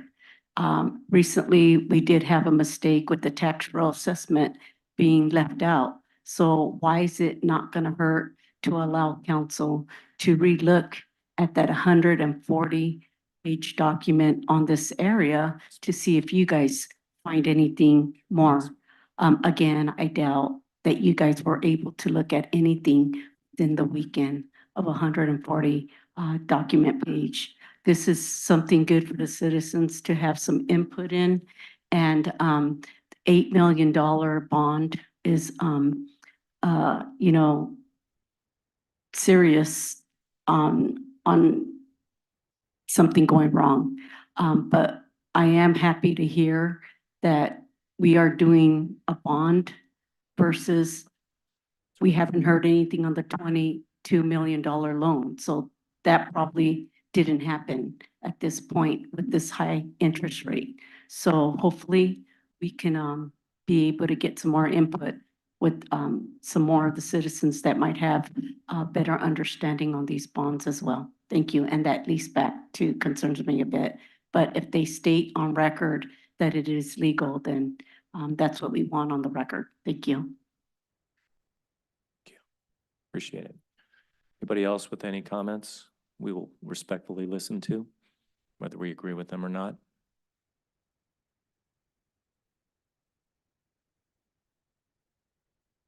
Anybody on the phone or online with a comment at this time? With that, we'll bring the matter back to the council, and I will make a motion to table this item until the next council meeting, before which we will have a workshop to fully consider this item during a date the council agrees on, so that the people can be involved in this very interesting financial instrument to pay for the sewer line infrastructure. Is there a second? I'll second it. Call the roll, please. Mayor Robertson, Yes. Councilmember Guerra, Yes. Councilmember Mendoza Navarro. No. Councilmember Trujillo, No. Mayor Pro Tem Cho. No. I'll make a motion. Can we go ahead and do this both at the same time? Bond council has specifically requested that we take each resolution separately. Okay, I'll make a motion to approve the resolution authorizing and approving the issuance of a lease revenue bond in 2024 series. I second that. Okay, we've got a motion and a second. Is there any discussion on the floor? I'm not asking you. I'm asking the council, the whole council. Mhm. You don't decide for the whole council, I'm not sir. a council member. I'm asking for all of the council input, not just yours, sir. Apologies, Does Mr. Mayor. would anyone like to have any discussion at this time on motion Made one a A? motion. Mm-mm. Okay, call the roll, please. Councilmember Trujillo. Yes. Councilmember Mendoza Navarro. Yes. Councilmember Guerra, Yes. Mayor Pro Tem Cho, Yes. Mayor Robertson. Yes. I'll make a motion to approve, item 1A, I'm sorry, 1B. The Is there a second? consideration. Do I have to say the whole thing? I'll second it. Okay, we have a first and a second. Is there any discussion on the floor with all the council's input? Hearing none, I'll call for the vote. Councilmember Mendoza Navarro. Yes. Councilmember Trujillo, Yes. Councilmember Guerra, Yes. Mayor Pro Tem Cho, Yes. Mayor Robertson. Yes. Okay.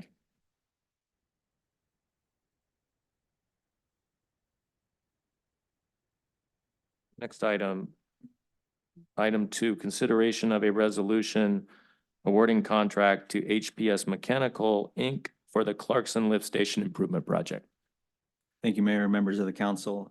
Before I hand it over to our city engineer, I wanted to highlight this project as well with regard to the impact it's going to have on the city's overall economic development. As you know, the Clarkson Lift Station has been at capacity for several years now, well over 5 years. And there's been a lack of investment in upgrading that particular facility. And why that's important is because the Clarkson Lift Station collects all the sewage on the west side of the 99, south of Rose Avenue. And so really we can't have any construction on that part of town until Clarkson is upgraded. And there's a lot of capacity for development of housing, commercial places of business, multifamily housing, and lots of other things that can go out there west of the 99. So I want to commend the council for appropriating the funding for this project last year, 2022, excuse me, And we're finally at the point where we can award the contract for the upgrade of the facility. And I want to thank our Deputy City Manager, Jerome Keene, as well as our city engineer for shepherding this project through. And I know we had to come back to council after the original bid was proposed or award was proposed, but we're finally at a point where we can move forward. So, Mr. Horn, take it away.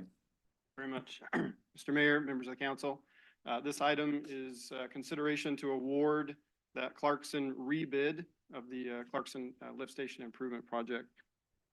The rebid that we did was January 18th. There were 5 bidders for this round, which allowed us to review more bids than the first bid, if you remember why we recommended that we reject those bids.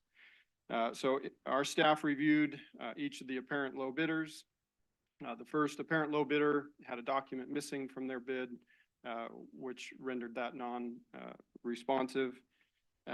So looking at the next apparent low bidder, we reviewed their bid, and there's a public contract code that we reviewed with the city attorney that because they bid on the first project bid and claimed a mistake, they requested their bid to be pulled from consideration.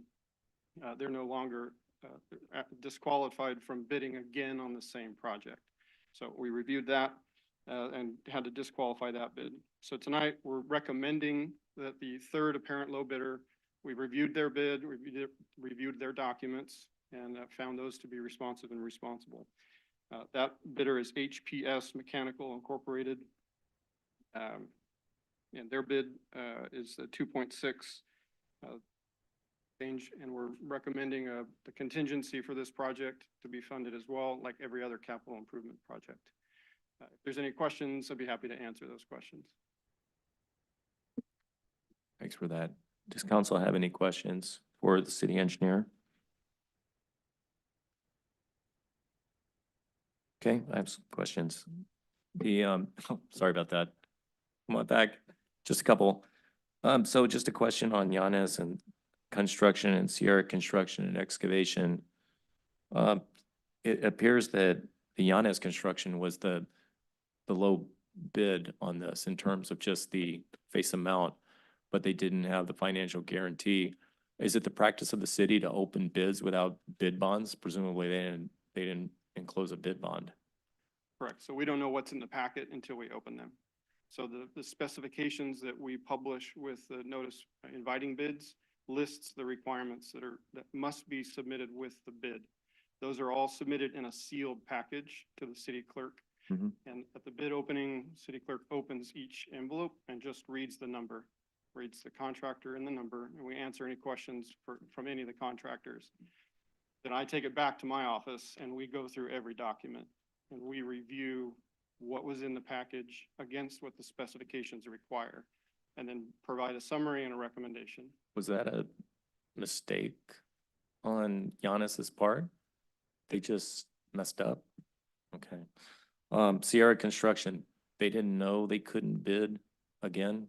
Nobody from the city had that discussion with them, or they didn't ask, or? I mean, is that typical for a contractor to rebid a project they're not eligible for? Because I know it costs them money to work up these bids. Public contract code that we're aware of is very specific, and it's only a sentence or two. And we reviewed it with the city attorney as far as if it's applicable or not. Whether or not they knew that, whether or not they did their homework, that's up to them. It's not something that we're going to deny someone from the opportunity to bid without either legal counsel, or if it's open to the public and they can bid on it.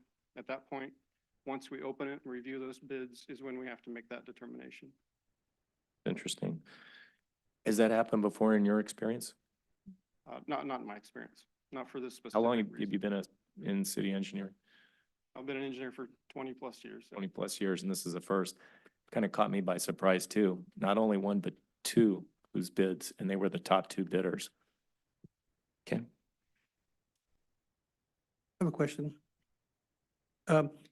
In regards to this, once we approve this, have, I know that staff's been working on the engineering and with SKF, and so what are we looking at? Because, one of the things is, it's so amazing that we're having these conversations right now, because 2 years ago, we would meet with, people would talk to us in concerns of what we can develop. We're all, our hands are handcuffed, right?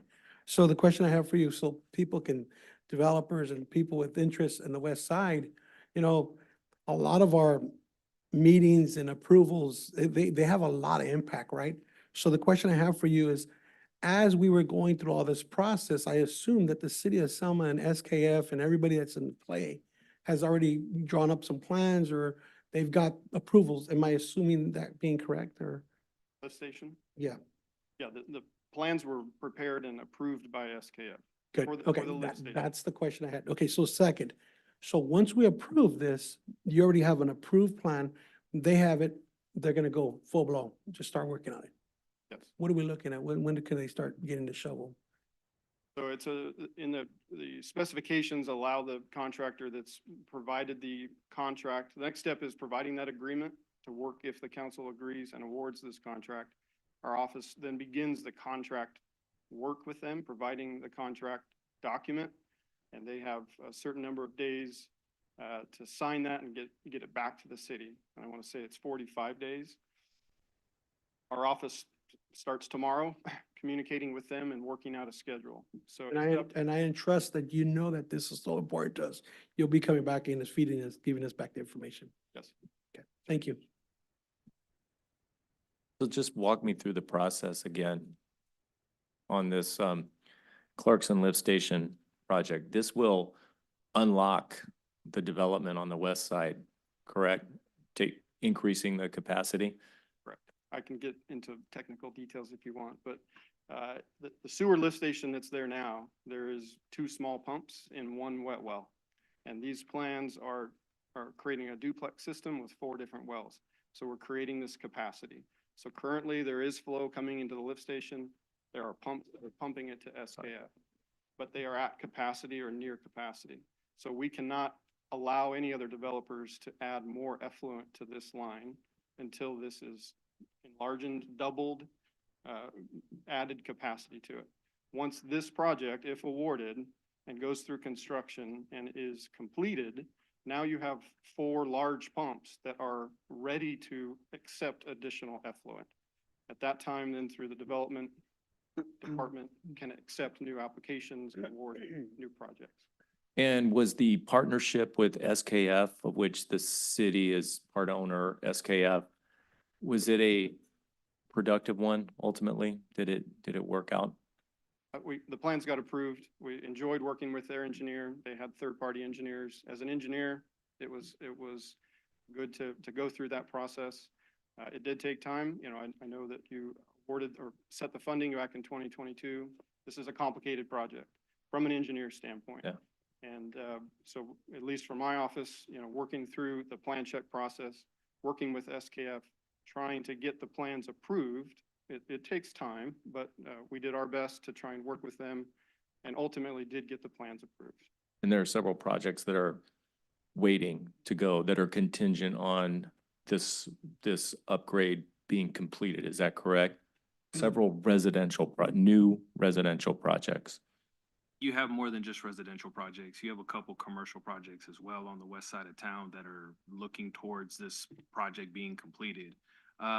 When we route projects to various agencies for comment, SKF routinely comments that this improvement needs to be completed before they can occupy their building.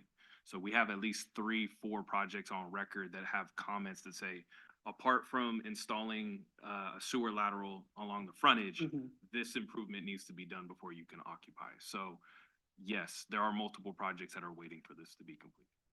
Got it. So just so that everybody understands what SKF is, it is the wastewater treatment facility that the city uses along with Kingsburg and Fowler, with which the city will be having a joint meeting in the not too distant future to talk about issues. We'll be revisiting this. Councilman Trujillo has mentioned to staff that he wanted staff to draw up plans to leave SKF. So this will certainly be a topic for discussion. I think in this case, this showed that the relationship with SKF, though it doesn't work all the time smoothly, it does work ultimately.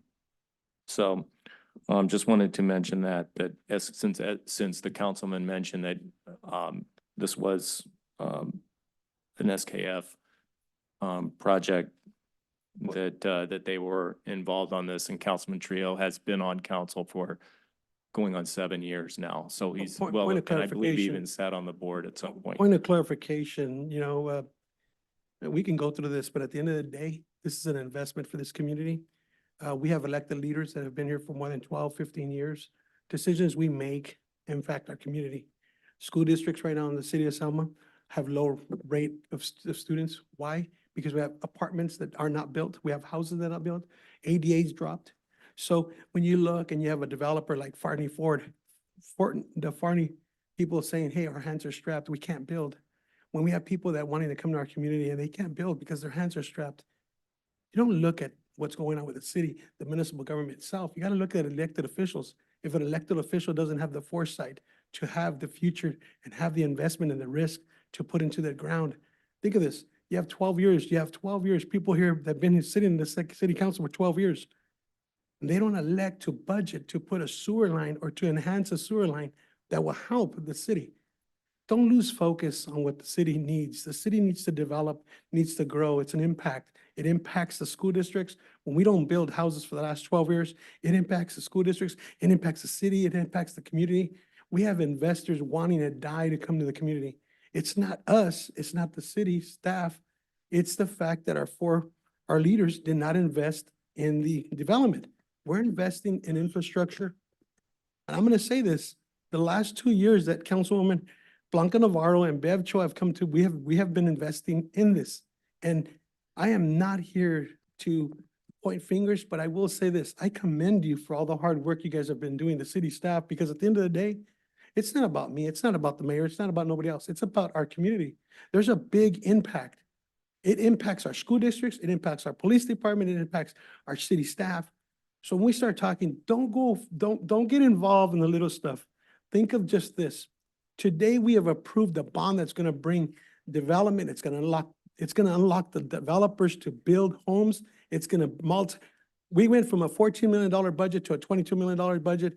What is that gonna do? When you bring 400 homes, is that gonna bring revenue to restaurants? Is that gonna bring revenue to businesses in this community? Yes, it is. That's called economic development. That's seeing the foresight. So rather than look at the cup half empty, look at it half full. Because now you're gonna be able to see other businesses come to this community. Why? Because we've unlocked their hands and we've allowed them by investing. The council has invested money into this city and let the developer come and invest and have a mutual agreement because we have staff capable to write up contracts to hold them accountable. So I apologize, but I'd rather just stick with the professionalism of not attacking people and just stay with the business.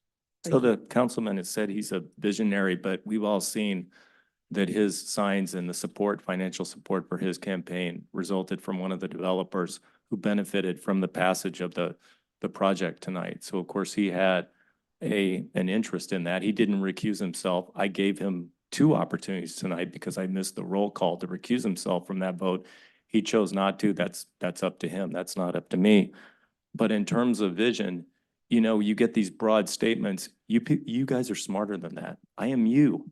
I'm the public. I'm just being you here. And don't fall for, hey, more residential. Maybe we just want more residential. What does that mean? I mean, if you just get low income housing and nothing else, that is not going to help us. That is not going to increase the per capita income that a lot of these companies are looking for. That will bring the businesses here. You've got to have both. You have to have affordable housing, you have to have mid-range, and you have to have higher end. That's the vision, and we all have it. You got a council member acting like he's the smartest guy in the world up here. That is insulting. He's not. You are. We are. We are the public, and we have a right to decide what kind of housing we're going to have here, and we have a right to decide what we're going to pay for. If we follow Councilman Trujillo's dictum, we would have to build our own wastewater treatment facility because he wants to get out of SKF. You're looking at $100 million if you can get the permits for it. We don't have that kind of money. That will bankrupt us. That is not the vision I want. That's not the vision you want. let's keep our eye on the ball here and support well-reasoned growth. That's what we want. And that's why we ask these questions. And that's why I wanted to have a workshop for the citizens to weigh in before we move forward, ultimately putting your property. Do they own these properties? Do they own the Arts Center? No, you do. It's our city. And we have a right to ask these questions. They act like, oh, we're taking so much of their time. Stop asking about the check register. It's so boring. Too bad. It's your money and we have a right to talk about this. That's why I ran for office, to represent you. And I thank everybody for your support.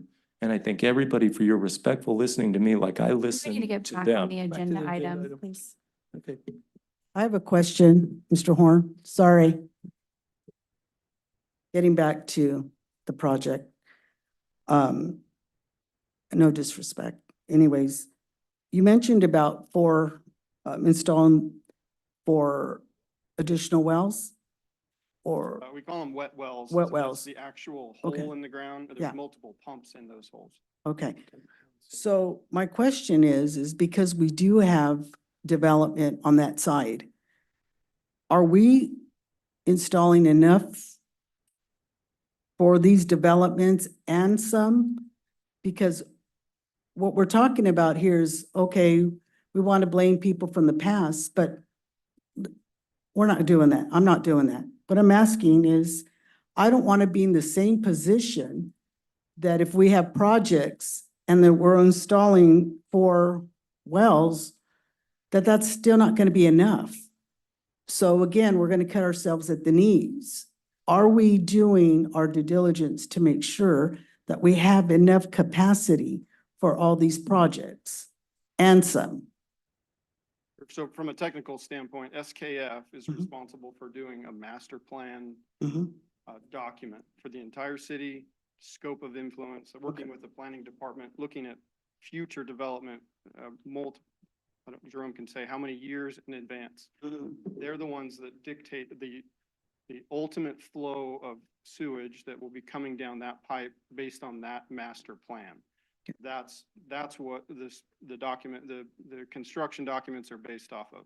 That's why SKF reviews the plans. Right. To make sure that our engineering consultants are Mhm. designing the right size pumps, Okay. the right size pipes to Right. meet their master plan. Okay. And if I could add, the master plan's based off of the general plan projected growth of the city, which is the ultimate build out of the city. So it's not just looking at the existing projects that we have applications for, or we've talked to developers about. It's the ultimate build out on the west side that is served by the McCall lift station for future growth of the city. So it takes into account future growth, Okay. not just what we're looking at right now. Right, right. And that's why I'm asking, because I just don't want to get into that situation again and cut ourselves at the knees if we're saying we have enough of these projects, this is going to cover these projects. But what if we got more, other developers that saying, hey, I want to build a shopping center? We don't want to be able to say, well, again, here we go, we don't have enough capacity.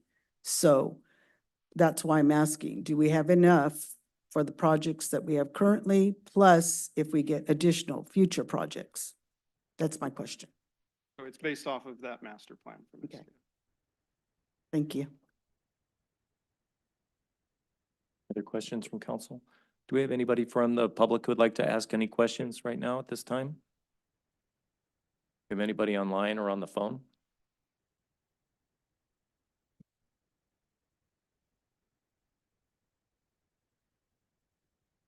All right, just bringing the matter back to council. This is an action item. It's a consideration of a resolution awarding contract to HPS Mechanical for the Clarkson Lift Station Improvement Project. This will again open up development on the west side for both residential and commercial projects. Is there a motion? I'll make a motion. I'll second it. Call the roll, please. Councilmember Mendoza Navarro, Yes. Councilmember Trujillo. Yes. Councilmember Guerra, Yes. Mayor Pro Tem Cho, Yes. Mayor Robertson. Yes. Okay, next item is consideration of the adoption of the downtown bid management plan and downtown logo. Good evening, Mayor and council members. So before you tonight, we have the amendments or just some changes to the management plan that the Downtown Business Improvement District has been working on. If you'll recall, last meeting in January, we were looking at their operating plan, which are just their goals for the year or through 2024. The management plan is more operations and procedures to maintain the district in order. It was really just set up for the initial establishment of the district. We kind of made it a little more timeless per se. So we just made some adjustments, some of which include, let's see, I wanted to highlight some of those changes. So the staggering of the appointments, we included that in there so that those are available and in the management plan. And also an attendance procedure. So if the board members miss, I think it was, actually, I know it was 3 meetings in a row, then they would be removed from the board. And then also included in the staff report is the creation of the downtown bid logo. The Downtown Business Improvement District Board went through 5 iterations with Print Theory, the consultant that was tasked with developing this logo. So I don't have anybody from the bid to kind of speak to it. We do have members in attendance, but I'll just go ahead and share that the design was intended to kind of capture the downtown. You can see the art center right there, and they captured kind of the unique curve of Second right into High Street. But with that, I'm willing to take any questions. Great, thank you for your presentation. Does council have any questions at this time? Yeah, I have a couple of questions. I looked at it. The logo's nice. I like your logo. The only question I do have is, did they discuss about doing a theme? You know, Selma having a theme? Or they didn't discuss about having a theme? Because I know we're the raisin capital of the world, but we talked about, oh, we don't want to be called the raisin capital of the world. Oh, I hear Kind you. I see conversations happening. So there's a Okay. completely separate project happening in parallel. It is the citywide rebrand. And in there, we will be Right. kind of, we've already started exploring and synthesizing some of the feedback from the community for that theme. Mhm. And I believe that'll be up and coming on a future agenda item. But that is separate from the downtown bid. Okay. So the bid isn't going to do anything with the theme then, correct? I believe the next item will speak to that. The downtown strategic plan, which is currently underway, is the process. Speak to that? Okay. Yeah, so the next update that we're doing, we'll discuss that a little bit further. Okay. Just a quick question, the colors, will the buildings be filled in, or are they just gonna be the sort of white and gray? So this logo, as you see it here, is what the bid is recommending. If you have any comments or feedback, now is the time to also instruct them on the. I mean, I was just thinking black and red, you know, for Selma High, but, you know, I don't see that there. Great. For black and gray, the Selma High, black and orange is kind of the Selma High colors. I don't see that located in the logo. Was that taken account of? Yeah, so the orange in the letter, the bid Oh. did just kind of discuss So- that orange was, they kind of wanted to pay respect to that color orange, but Mm. not lead with it necessarily. And the whites and grays of the building? Is your question that the. Is that white and gray- intentional? It was what they decided on, yes. Okay. Yes, it is intentional. As Alicia, Ms. Aguirre mentioned, the city council has oversight approval for anything that the bid board recommends. So you can send this back to the bid board, you know, and maybe have them take another stab at it if this isn't what you'd like to represent downtown Selma. Or you can add, you know, as Ms. Aguirre mentioned, some comments that maybe they can incorporate to the existing iteration. I'm just saying it, where you're saying the orange, is that the Selma part? Yes, yes. I don't know if it transfers that Kind clearly of on the looks more projector. yellow. It looks It's right in instead of, between. Mustard is a good word. More, yeah. It's missing the trees and it's missing the cafe lights. We have a board member here tonight, not to put anybody on the spot or anything, but what's the process on that, Stuart? Is it Mr. Skoglund, the general manager of Cal Water? You're on the Bid. Business Improvement District, correct, on the board? Yes, that's correct. Sorry to put you on the spot like that. No, that's totally fine. We actually didn't speak too much about the coloring of the building. So if you want us to take it back to the drawing board and come up with a few more ideas, we can definitely do that. Work in progress. And it looks really good, but it looks almost like a rough, at this point, like a sketch. Like it's almost there. It's a draft though. I'm just not, I don't know, for some reason, it's just not grabbing me without the flavor of the downtown. I know a lot of the buildings down there are different color. Do you want us to try to maybe include some of the actual coloring of the different buildings without it getting too contrast? I mean, we could try that. We could definitely try some ideas. I think color would be good. It just seems so bland. A little extra color. It's Yeah. almost like it hasn't been filled in yet. Yeah. Like we're just waiting for some color to go in. And maybe some trees and maybe some lights.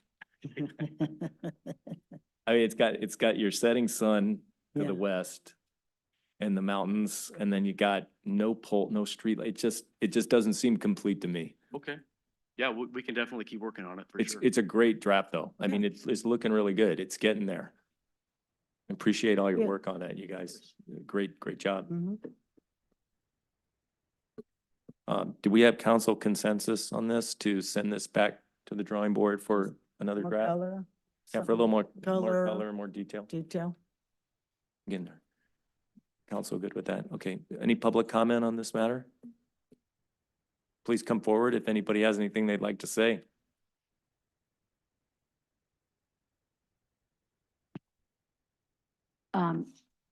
Even if they came back with at least 5 different options, you know, like if they're not gonna change that and put color, at least put the mural, you know, on the side. What would that look like if you put the mural, all the color there and with the white? That, I mean, something has to pop, but maybe also another one that shows, you know, trees, potted trees, you know, that people are considering, well, trees will take forever to grow, but maybe put some planted ones with cafe light, so those will come in quickly. Just some other option, but absolutely color, needs to be color. We're a diverse town here. Let's represent it in the logo. Thank you. Thank you for your comments. Would anyone else like to say anything at this time? Come forward. I feel like this logo is a little bit too complex. I feel like. Can you introduce yourself again? I'm sorry. Bishop Matthews. Thanks. I feel like this logo is a little bit too complex and needs to be simplified to better get an idea at a glance. You know, when people stroll through downtown, you want to make them feel like, you know, I'm in downtown, you know, quick glance. They don't have time to like look at the finer details of the artwork. And it doesn't really. Such as? I Like guess a a good band example playing would be, music or a or music note, or what do you mean? I guess a good example would be Clovis. You see their downtown logo, it's easily identifiable from a glance. You know it, you've seen it all the time. You guys could probably just all think of it off the top of your head. I don't feel like the same way about this specific logo. Needs it to pop. How did it make you feel? Wait, what? How did it make you feel when you looked at it? Nothing. It just was just kind of there. Interesting. Interesting. Okay, well, that's it.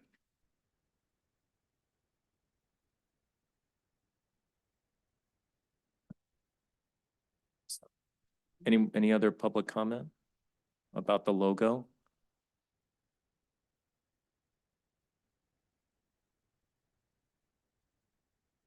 Okay, do we have anybody on the line or on the phone like to make a comment about the logo at this time? As a reminder to the caller on Zoom, please use your raise your hand feature to add you to the meeting queue. Robertson, I see no hands raised. Great, thank you. Appreciate all the participation. I really encourage everybody to participate with their council members and let us know what you're looking for and your ideas, really good ones.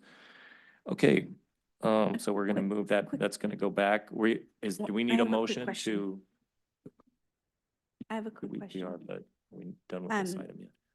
So if we make a motion to table this, is that the entire thing? Because there's two items on here. It's the management plan and the logo. So are we gonna split this up? What are we gonna do? Because the management plan was fine, but it sounds like the logo is what is not. Is that what you need? Yeah, we still need, if council is able to come to some sort of an agreement and approve the management plan, that would be helpful. And so the motion could be to approve the management plan and send the logo back for refinement. I don't remember seeing anything in the management plan about the logo, like specifying the logo, so, right? They're two different items. Okay. Yeah, So so then- can we do that legally? Can we approve the management plan and send the logo back for some more work? Yes, you can. Okay, I make so is there a motion to do I that? make a motion to approve the management plan and then table the logo. Call the roll, please. Councilmember Mendoza Navarro. Yes. Councilmember Guerra. Yes. Councilmember Trujillo. Yes. Mayor Pro Tem Cho. Yes. Mayor Robertson. Yes, and with that, we'll take a 5-minute break and we'll come back at 8:17.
Public Information Officer Reina Rivera, do you have an announcement for us at this time?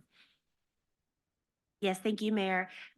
Mayor, members of the council and the public that are both in attendance and watching us online. I'd like to just advise everyone that, yes, we are aware that our cameras are not working.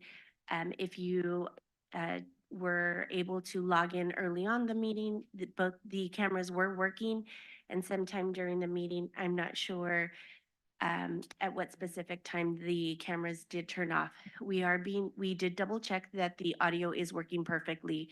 So those that are in attendance and watching us via Zoom and YouTube can listen.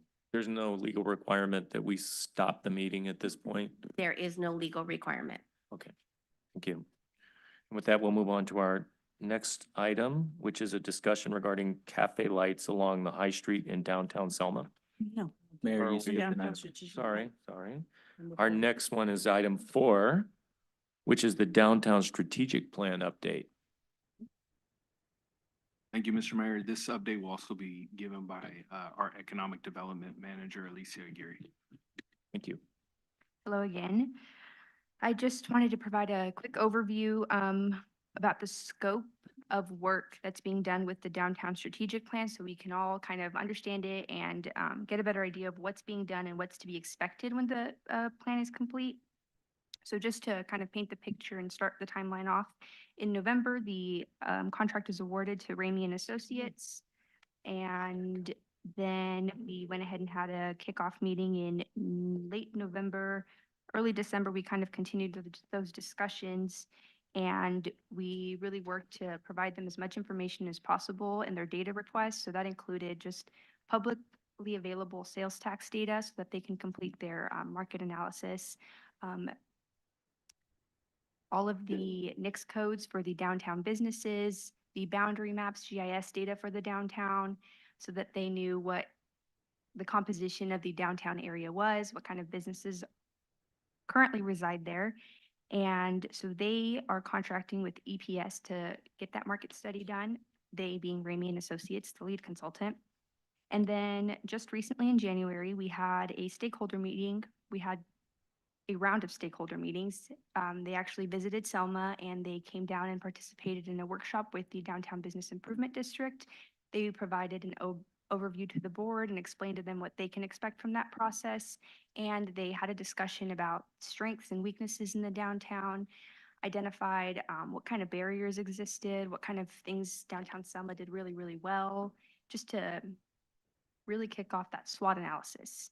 And then, so this was like a 2-day stakeholder meeting session. The second day, they held office hours in the Selma Arts Center. So they reached out to, I want to say they reached out to all the businesses in the Business Improvement District, and they were all also invited to that workshop the previous day. And then those who were willing and available participated in the office hours the following day. And it was just kind of an interview setup, taking questions and getting the business's perspective on the downtown. What can we do better? What kind of things are we looking to execute in the downtown? And all of that will kind of set the basis and set ground zero for the plan to kind of start coming together. The question has been raised, will there be an opportunity for the public to participate, right? We want to hear from the community at large. So that'll be done through a charrette process in which Ramey will organize a studio. So they'll open that up to the public for 2 days and they'll allow community members and stakeholders to participate kind of at their convenience. And it'll host a series of workshops. All of it will be, there will be public notification through all of our social media channels and through our mailing list. And then the exact date for the charrette is not determined yet. We do anticipate it to be around March and April. It is just kind of contingent on how much of the market analysis can be done between now and March. And that charrette process will conclude with a public presentation. So I just kind of want to go over the list. You have it right in front of you in the staff report, but list of deliverables that can be expected from this plan. So I already kind of touched base on the SWOT analysis, challenges, constraints, and opportunities that are detailed. They will be detailed out.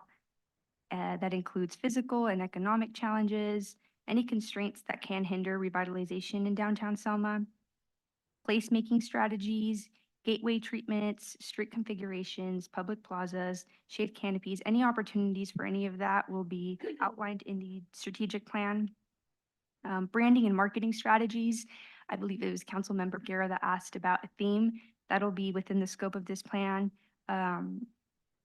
Economic strategies, right? If there's any opportunity for us to provide incentives to attract businesses to the downtown.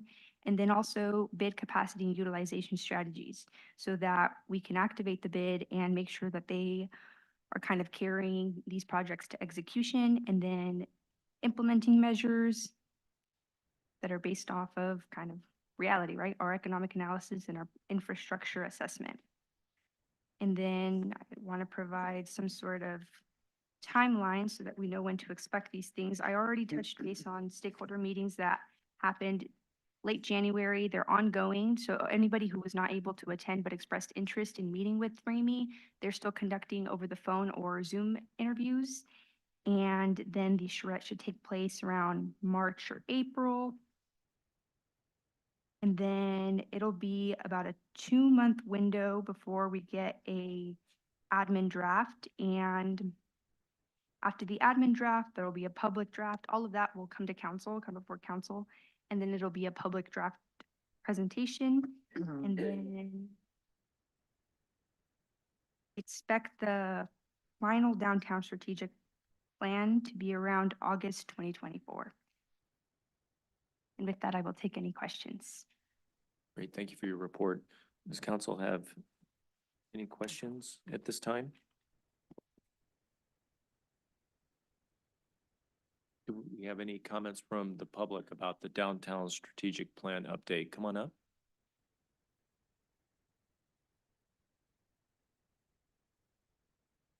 Hello, Bishop Matthews. I just want to get some information about how I could provide feedback as to the boundary lines of the downtown bid program. It stops just 2 properties away from my business here in downtown. So I just wanted to figure out how I could suggest that to the bid.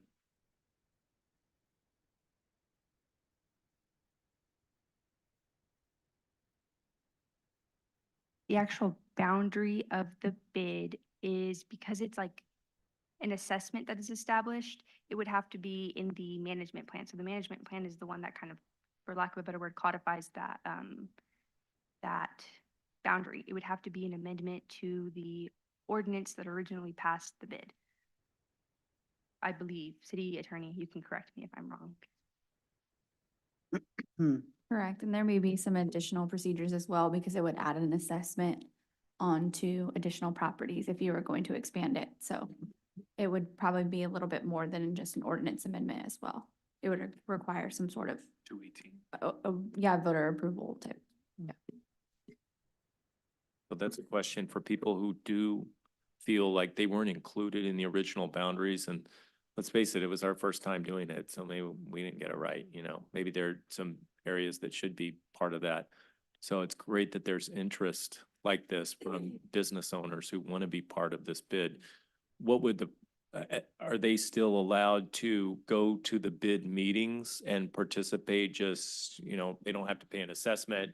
They can't vote on the actual agenda items, but are they invited to the board meetings, and how often are those? Yep, that's a great point. Absolutely, you are invited.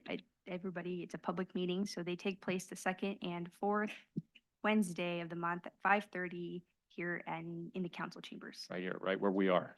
Right where we are, and it's stated in the management plan what the meeting dates are. It's subject to the Brown Act. So it's publicly noticed, it's posted. Anybody from the public, you don't have to be located within the downtown bid to attend the meetings or submit public comment. But can I still question something on the bid? Just reading this, it stated on some of the businesses that have not paid. So what happens to those businesses that don't pay? Are you referring to the management item? Yeah. The prior item? Yeah, that's, we've already voted on that. I know, I Yeah. forgot to ask that. Okay, we'll bring that up another time. Okay. Anybody else with any questions this time? Anybody on the phone, online?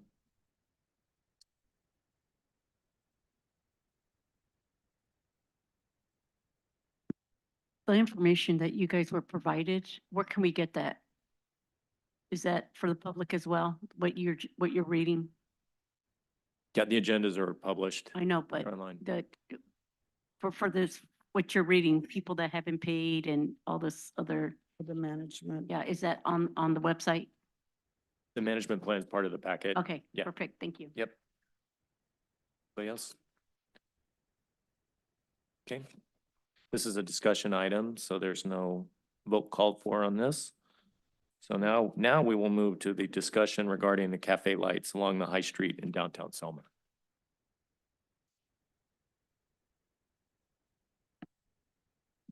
Thank you, Mayor and members of the council. This is a discussion item that was brought up at a previous council. So the staff report that we put together is trying to bring some history and just put together the pieces of the cafe lights, because I know it's important both for many different reasons.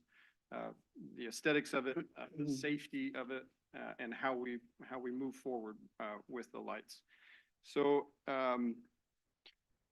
quick background, obviously, the lights that were out there were supported by the trees structurally. From an engineer standpoint, that's what was holding the lights up. They were tied to the existing decorative streetlights for electricity. So when the trees came down with the CDBG downtown ADA improvement project, Public Works took the cafe lights down and has salvaged those, from my understanding.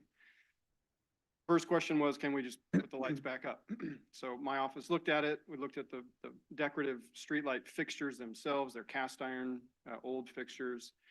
The amount of force that you place on a cable when you pull it between 2 points and keep that cable at a certain height becomes extremely high in the lateral sense. So the summary is you try and keep the lights up between the two streetlights now, you're going to pull those lights down, or you need guy wires to do that. So that was our first look at it. Let's see if we can get those lights back up. For my calculations and recommendations and looking at the fixtures, that is not a safe thing to do right off the bat. We've looked at, and we haven't done any real engineering or spent any time on it. But from my concepts and looking at what would it take to get the cafe lights back up and across the street, and hearing some different suggestions, it takes a substantial pull to do that. So just chatting with structural engineers, it's not something that we can just put up, and you need to engineer it. You need to make sure it's safe. At specific heights for the fire department to go underneath, to get across the street, all of those engineering side of things. We've looked at that. We've tried to see what we could do in short order. So then thirdly, and part of the staff report, you have this strategic plan underway. And don't want an engineer designing your aesthetic portion of downtown. I'll just be real honest. You want experts that are architects and landscape architects. You want input from the public. You want businesses to tell you, this is what we want downtown to look like. My sketch is not something that you, I think, would like to do. So that's an important part, in my opinion. Get those inputs. Do you want the lights to go across the street? Do you want them just on the pedestrian? Do you want them low where it's more pedestrian light? Or those are all questions that need to be thought about and put into the plan. So that previous item, that's part of that charrette and input. I think it's important to hear that out and put that as part of, before we do a capital improvement project, to build a whole bunch of poles and try and find the electricity to do this, it needs to be planned. So that's a part of this staff report. But then the most important part is safety. And I think I'll let either Public Works or Deputy City Manager speak to that.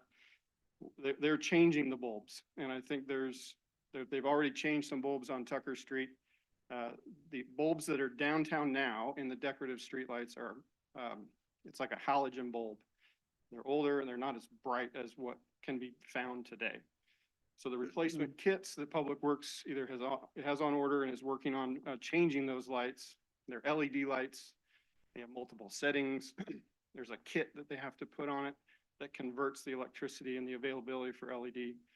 Those are going to put off a lot more light just with the existing features without adding new street lights, adding poles.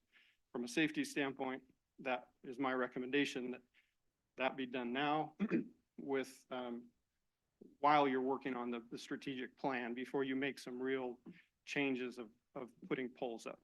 Because I have seen downtowns with lights crossing the street and it's very beautiful. It's a great, potentially a very nice aesthetic. So I understand that and don't want to get in the way of coming up with something that might deter from that. So that from my standpoint of just providing what we've been doing and thinking about it and really trying to come up with what's the most safe way to move forward without getting ahead of ourselves and spending money or proposing a project that just isn't going to fit with what the strategic plan wants to do. So there may be more input from Public Works or Deputy City Manager. Yeah, if I could add to the city engineer's comments, I would agree. You generally don't want an engineer designing or doing your placemaking. That's what planners are for. In terms of the placemaking, you know, the downtown strategic plan presentation that just came before the city council identified that as part of that process. And so in the interim, you know, Public Works staff along with admin have worked to try and find an intermediate solution with the LED bulbs that have been installed already on Tucker Street.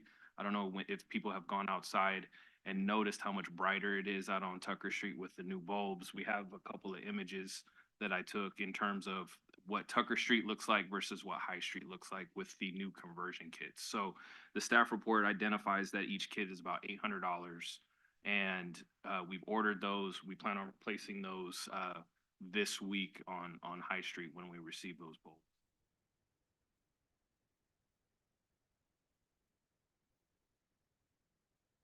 So here's what Tucker Street currently looks like. Gloomy. That looks good.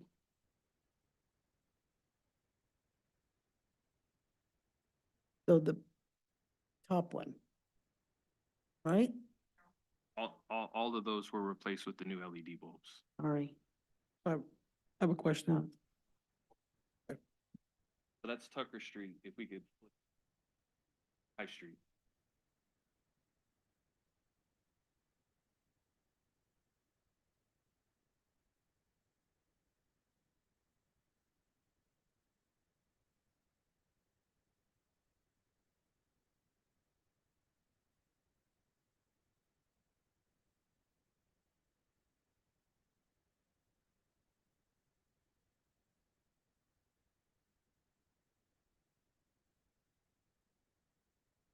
Okay.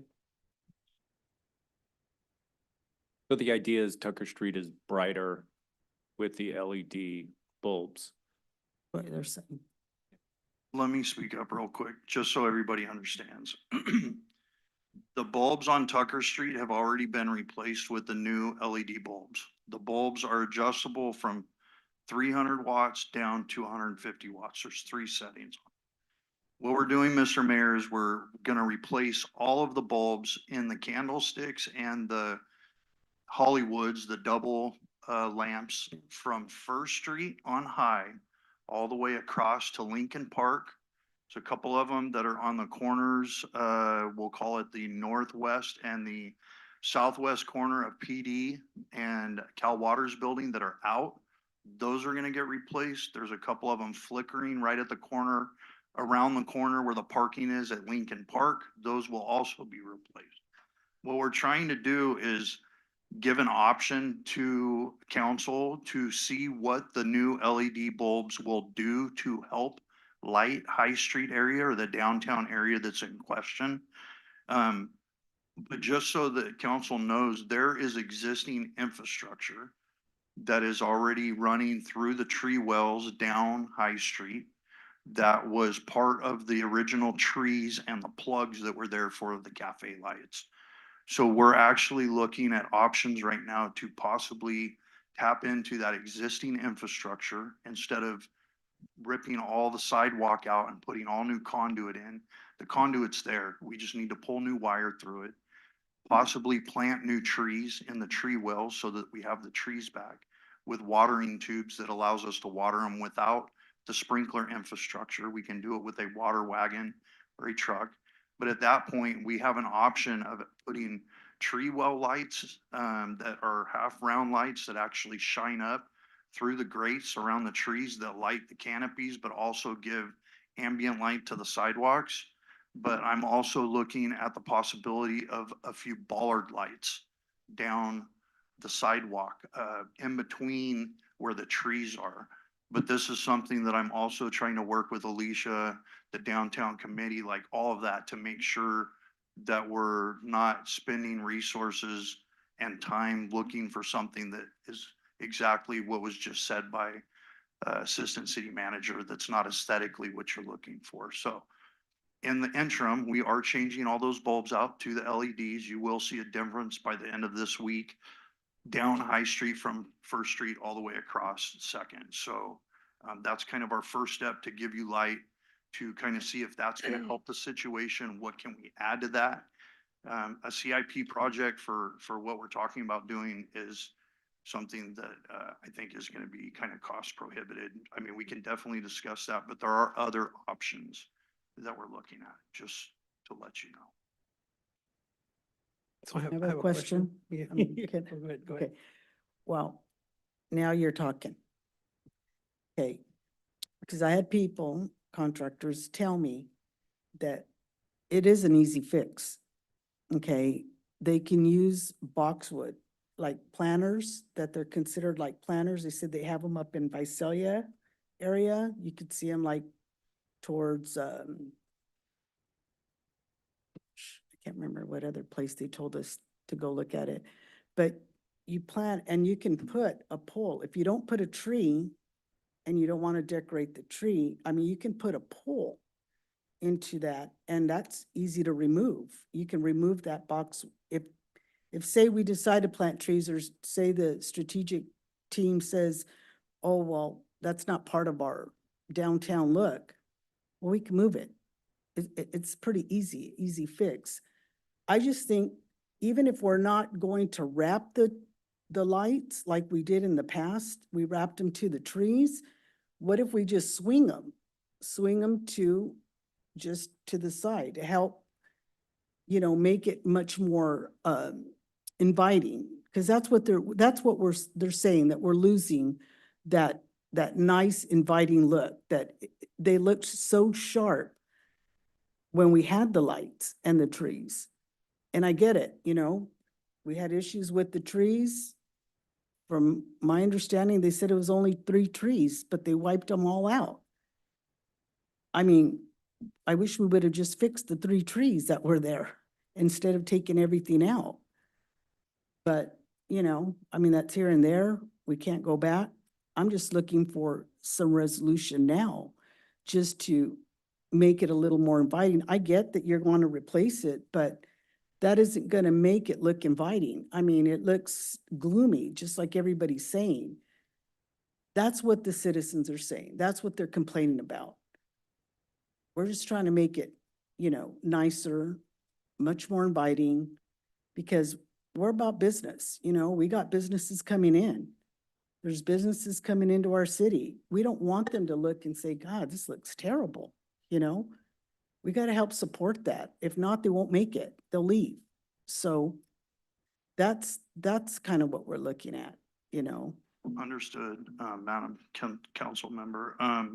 We are looking at all the options. What I'm looking at right now is what resources do I have? What Yeah. existing infrastructure do I have to give you the most light I can downtown with what I've got right now? I know. I think that there's many more meetings and conversations with the downtown committee, with council, about options that we have. But again, there is infrastructure there and there are a lot of different options Right. that we can look at. If there are examples of infrastructure or poles or things, I'm happy to take a look at those and discuss those and look at those as options as well. Perfect. Yeah, and I would say at the end of the day, I mean, whatever poles we put up, they still have to be engineered and got to make sure that they withstand, everything that, is a safety concern from an engineering standpoint. Overall, what staff is trying to convey to the council is the most important thing is pedestrian safety in the downtown area on all our streets. The lights that we're putting in now that we're converting are gonna address that issue relative to what is there now.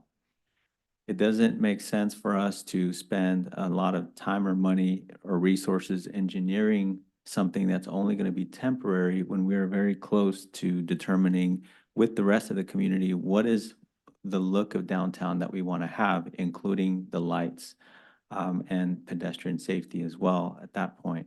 And so our time and resources would be much better spent if it is already safe with the LED lights for pedestrians downtown. It's a better use of our staff time, our money, and other resources to put all of that towards a more permanent solution. But I think, as our Public Works Director mentioned, we do have options. So it's not going to be something that is going to require a, really significant expenditure at the end of the day to put in infrastructure because the infrastructure is there. But we need to really analyze what the overall ambiance is going to be downtown before we do that. I have a Maybe question. the only thing, oh, sorry. Go ahead, Let me go just ahead. finish Mhm. this. Okay.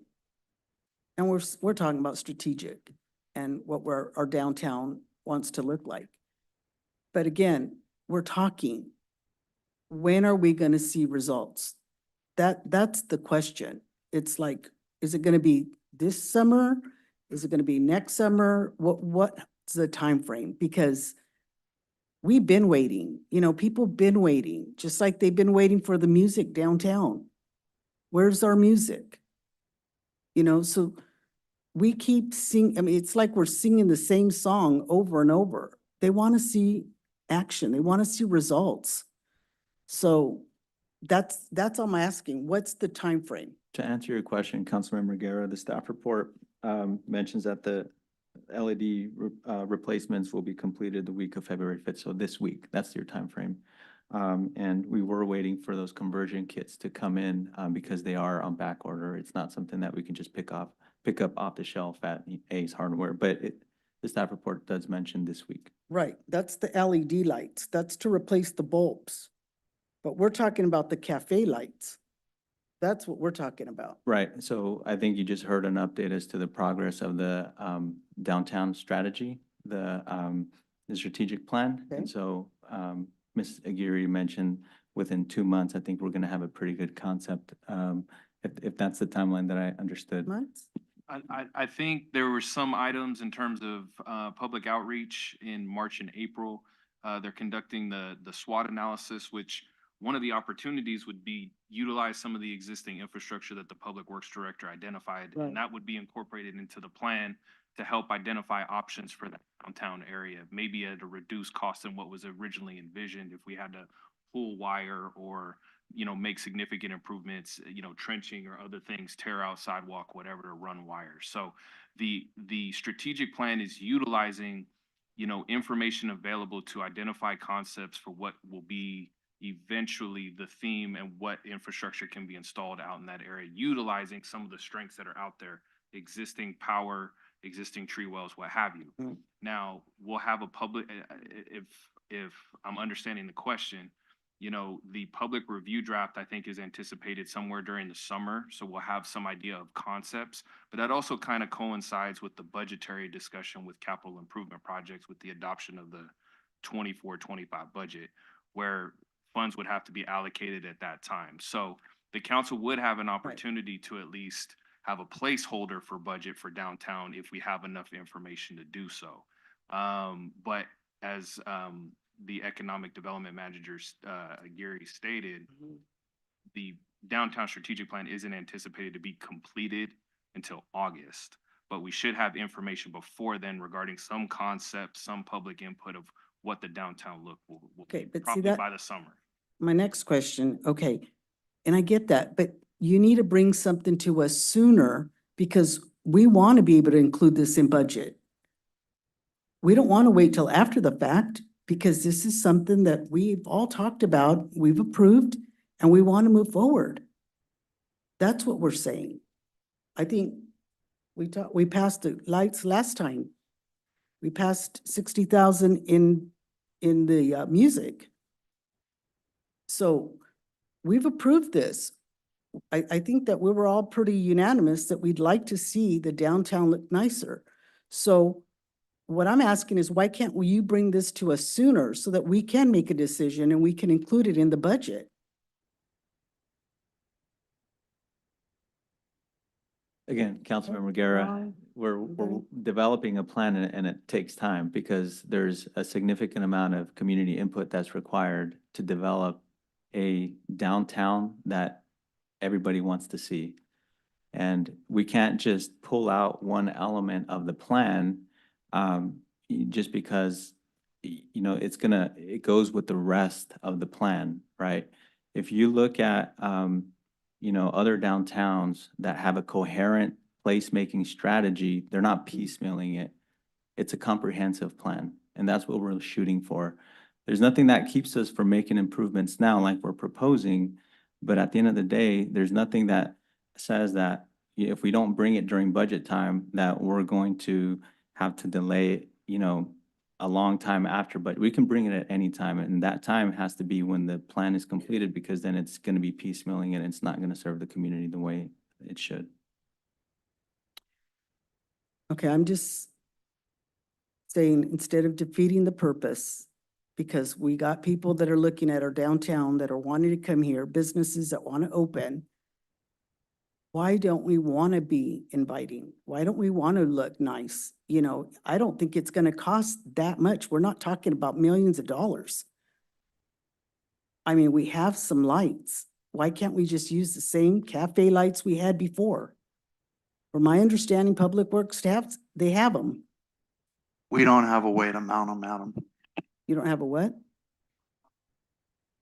There's no way No, to no, no, mount no. the cafe lights. Right. So we have the lights. Where Right. do you want me to put them? No, that's what I'm That's the saying. question. Can we get something brought back to council with, like we're saying, like a box work, where they did like a planter box where you can put a pole and just string the light. It doesn't have to be wrapped. We're just saying string the lights. So does council understand that when the trees were removed, that the Mhm. infrastructure was also removed? The conduits there. There's no plugs, there's no wires.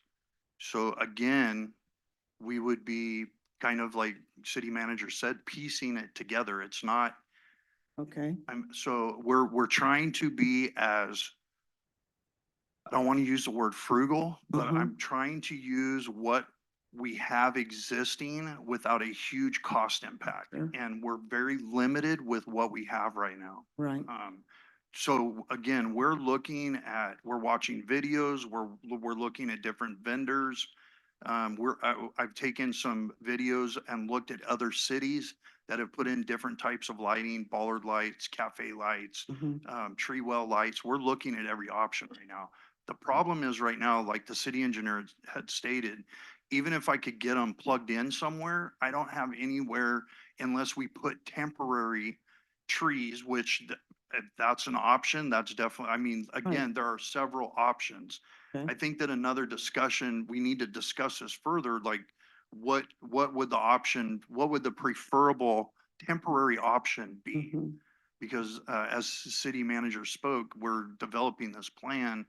I've been working with Alicia trying to make sure that we're gelling properly and that I'm not overlapping something that's already in process. Yeah, So again, trying to utilize the resources the best that I have, sure. including manpower. So let me just ask, where were we plugging them before? From what I understand from current staff that's been here, there were actually some receptacle plugs at some of the tree wells. So the way they were wrapped around the trees, like at Christmas time or whatever, there were actual plugs there. Mhm. Those plugs have since been eliminated and the conduit's just buried in Okay. the tree well. So when we go back, if we do choose to intercept that existing infrastructure, we'll just dig down in the tree well. Right. We might have to cut little panels of sidewalk to put like a splice box, but then we can do everything with what's existing there. And we can use that. Yes, yes. Okay, thank you. Okay, so I don't have a question in regards to the lights, but I have a question. I did a walkthrough with my new tenant. And, we were questioning the parking structures, the three, the parking in front of the art center and the one on the left-hand side, I guess the south, and then the one behind my restaurant. I see that they have no lights. We walked through and we seen that are we thinking of putting or actually putting lights up in there, or are they gonna stay at that course? So I can tell you, I did walk, last Wednesday night. I met a staff member here and walked after dark, down High Street. I did, observe the parking lot at Mayor Robertson's building is extremely dark. And the one behind? Yeah, I haven't made my way around, Councilman, to all of the parking lots, but it has been brought to my attention that all the parking lots, we need to, look at the lighting So situation. that's something for our capital improvement. for Yes, the sir. Future. And another one is, and it's really, it's unique when, I have somebody coming from Fresno and Clovis and they're coming to rent my place and they say, we know that we're having this dilemma about the lighting, but at the same time, us as business owners, we can do something about it by just turning the lights on in our business at night. So maybe, Alicia, that's something that you can talk to the BID can reach out and say, hey, you know what, on X amount of days, it would be nice. And another one is bring it back to the council and say, hey, maybe there'll be a sales tax offset if every business does something, right? But, one of the things that we have to do is we have to actually get all the businesses to work together. And at the end of the day, it's our businesses to see it grow, right? I'm 100% behind, we all want to beautify it, but at the same time, we know we have a unique situation where there's different colors, different schemes, and it's hard because we're wanting to bring it back and line it up. And, I'm bringing a tenant in from Fresno and I'm just asking myself, what do I got to do to bring somebody in and attract them to stay, right? So, and I hear you guys perfectly, and I understand the remedies, because I had actually a light there in front of my restaurant. And I seen where the light plug was being actually plugged in. So there's dilemmas on that part, but I think that we as business owners can also work together with the city and say, hey, maybe Monday through Friday, turn a couple of lights on. It starts looking attractive, it starts looking welcoming, right? Because the business, now everything all dark and, and I have 3 buildings, but they have buildings. So we can all talk to our business people and say, hey, turn a light on for Monday through Friday, or I'm just saying that, talking and actually, but that's not you, that's the BID, right? That's them getting involved and talking to our business owners so we can at least get to that point and then start talking about, but a capital improvement plan in regards to all the parking is very essential. And that's something we need to bring back to the council for this budget. Thank you. Thanks. So as a business owner downtown, I'm not gonna talk to you about how many buildings I own or employees or when I'm renting out. I'm gonna talk to you about the aesthetic part of our downtown. It looks terrible. Looks terrible. You walk through our parking lot, the public works director said he walked through there and it was dark. That's a problem. That's a life safety problem. We've got a safety and an aesthetic problem. And I, for one, speaking of paying the bills, if we kept our lights on all night, is the city gonna pay for that? You know how much PG&E costs these days? It's very, very expensive, and we're looking at more per month, and then we're looking at another raise this year, and not a raise in pay, but a raise in rates. So that to me is a solution that is a non-starter, something that we shouldn't have to do as business owners. Light our buildings all night. Plus you got apartments down there. You think those people are gonna wanna keep their apartments on, their lights on all night? They have to sleep, get up, go to work. So we had a perfectly good solution before. The city messed up that solution. It's worse than it used to be. We used to have the cafe lights downstairs and on Second Street. We heard a while back that the city got this $3 million grant for Second Street. We had cafe lights on Second Street. Why can't we apply some of that? I just, I read the language in these items, these agenda items. This option, along with proposed tree types to be replanted, is being discussed during the downtown strategic plan stakeholder meetings and conceptual design conversations. Enough of the conversation, we need action. Councilman Trujillo said council members shouldn't get on the bid board because we vote for the money. We approve what they allocate, and we don't have council members on the bid board. Maybe we do need to get on the bid board. Maybe council members need to get on the business improvement district board to see if we can work together, because we're not working together on this issue. The bid is doing a really good job in terms of the logo, in terms of the management plan, but they're just getting started. They have a lot on their plate right now. We as a city council need to take the lead. Tonight, in an earlier agenda item, we decided we don't want public review, right? We didn't want to do a workshop. We want to get moving. We want to get moving faster. Well, let's take that same mindset that we had on the sewer lines, and let's apply it to our life safety and how our downtown looks on our cafe lights and say, let's do this. Let's have one meeting and then let's do this. Let's get these lights up, because we did it in a weekend. We did it on a Sunday. Several of us citizens got together and we were tired of it. Just like with the animal shelter, we were tired of the way it was going with the animals in 2013. And we got together and we did it ourselves. We did the same thing downtown. So let's work together and let's do action instead of this, all of these words about what we're going to do and how great we are and canceling the previous culture because it was bad. Some aspects were bad, some aspects were good. But those of us with wisdom and those of us who want our city to change for the better, we want these cafe lights back. Can they be better now? Yeah. But, is putting these LED lights in a good idea? Absolutely, make it brighter, but it's not the end. That is not the end. You can't just walk away from it after that. We want our cafe lights back. And we want action on that. We deserve that as citizens and as taxpayers and as business owners downtown. We need that urgency. And I know we all want to do the same thing. We want the best for our downtown, but we're not getting it right now. This is an urgent matter. We've been asking and asking and asking, and it hasn't happened.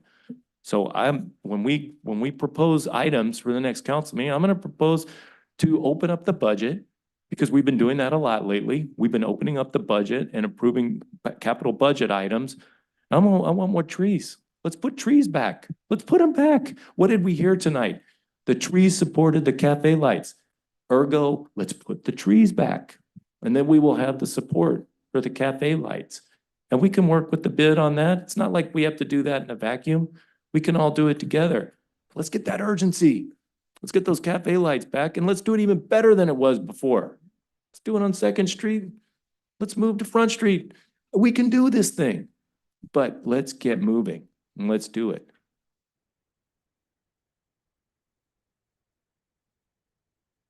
Do we have any public comment or public comment at this time? Do we have anybody online or on the phone? Sir?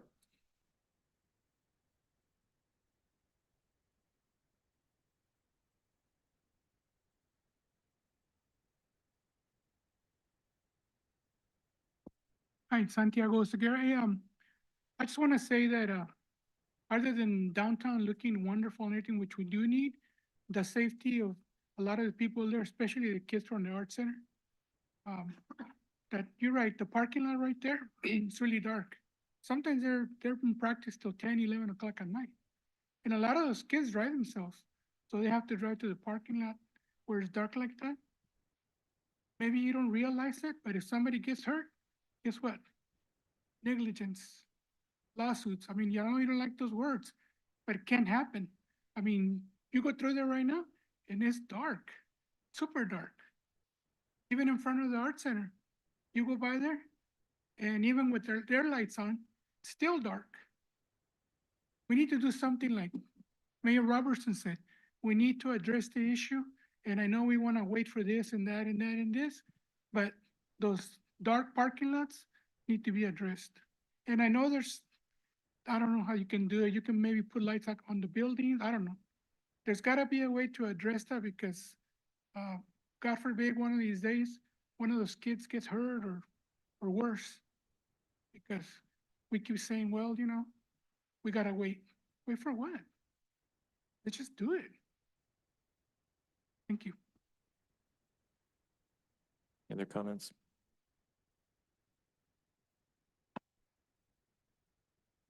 And 57 Mill Street, Rose Robertson. Here we are again.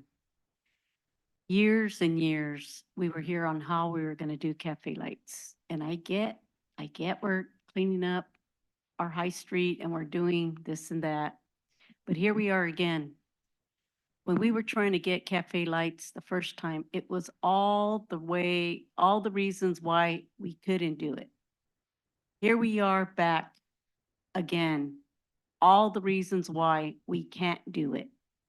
So us citizens, again, will get together and find a way to do it.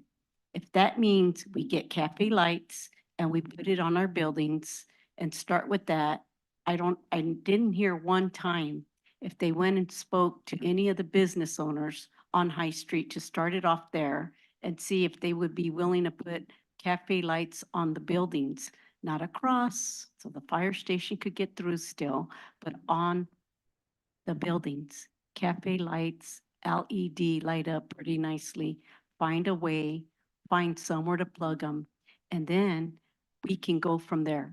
But I will be going back soon and talk to all the business owners and get a petition going and find a way how to do it. And if we have to find waivers and sign waivers again, as we did last time, that's what we'll do. But please don't make us do it. You guys get paid big money from our taxpayer money already. Please find a way to get it done quickly. Thank you.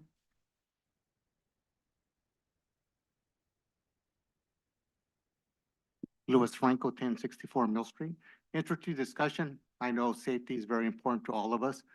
And I agree that anything the city can do to illuminate the parking lots is something you guys should strive for as soon as possible. As far as the cafe lights, I personally think they look kind of hokey when they were up. They didn't draw me to downtown quite a bit because other than going to an occasional theater, there wasn't really anything open at night. So I think, a lot of work was put into the bid, and I understand the timeline, like in city government, the wheels move slowly.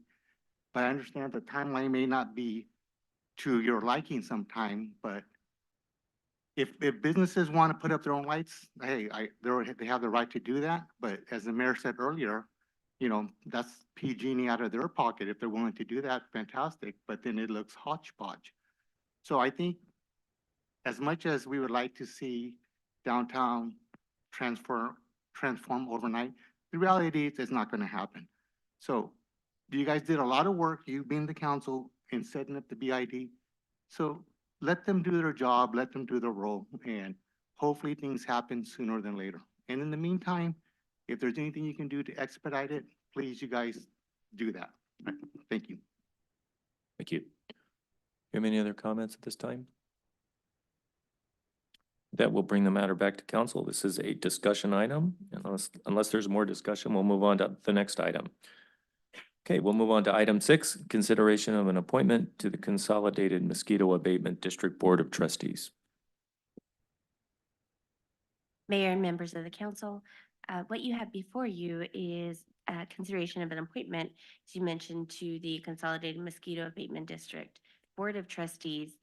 There's a couple of statutes that describe the qualifications and terms of the office of the board member. The City of Selma was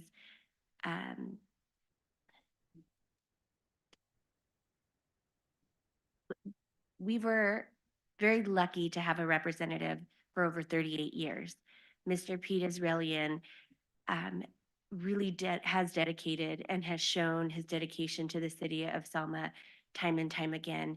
And I believe that his appointment to the Mosquito Abatement District just exemplifies his public service and commitment to the city. So I would be remiss if I did not take a minute to just focus on Mr. Israelian and the dedication that he has placed to the policing City of Selma on the forefront of his public service. At this time, as the staff report states, Mr. Israelian is not seeking reappointment. So we had been advised by the district, the Mosquito District, that we have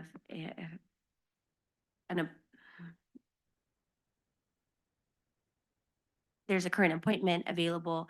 And the way the statute reads is the council can consider the appointment for either 2 years or 4 years.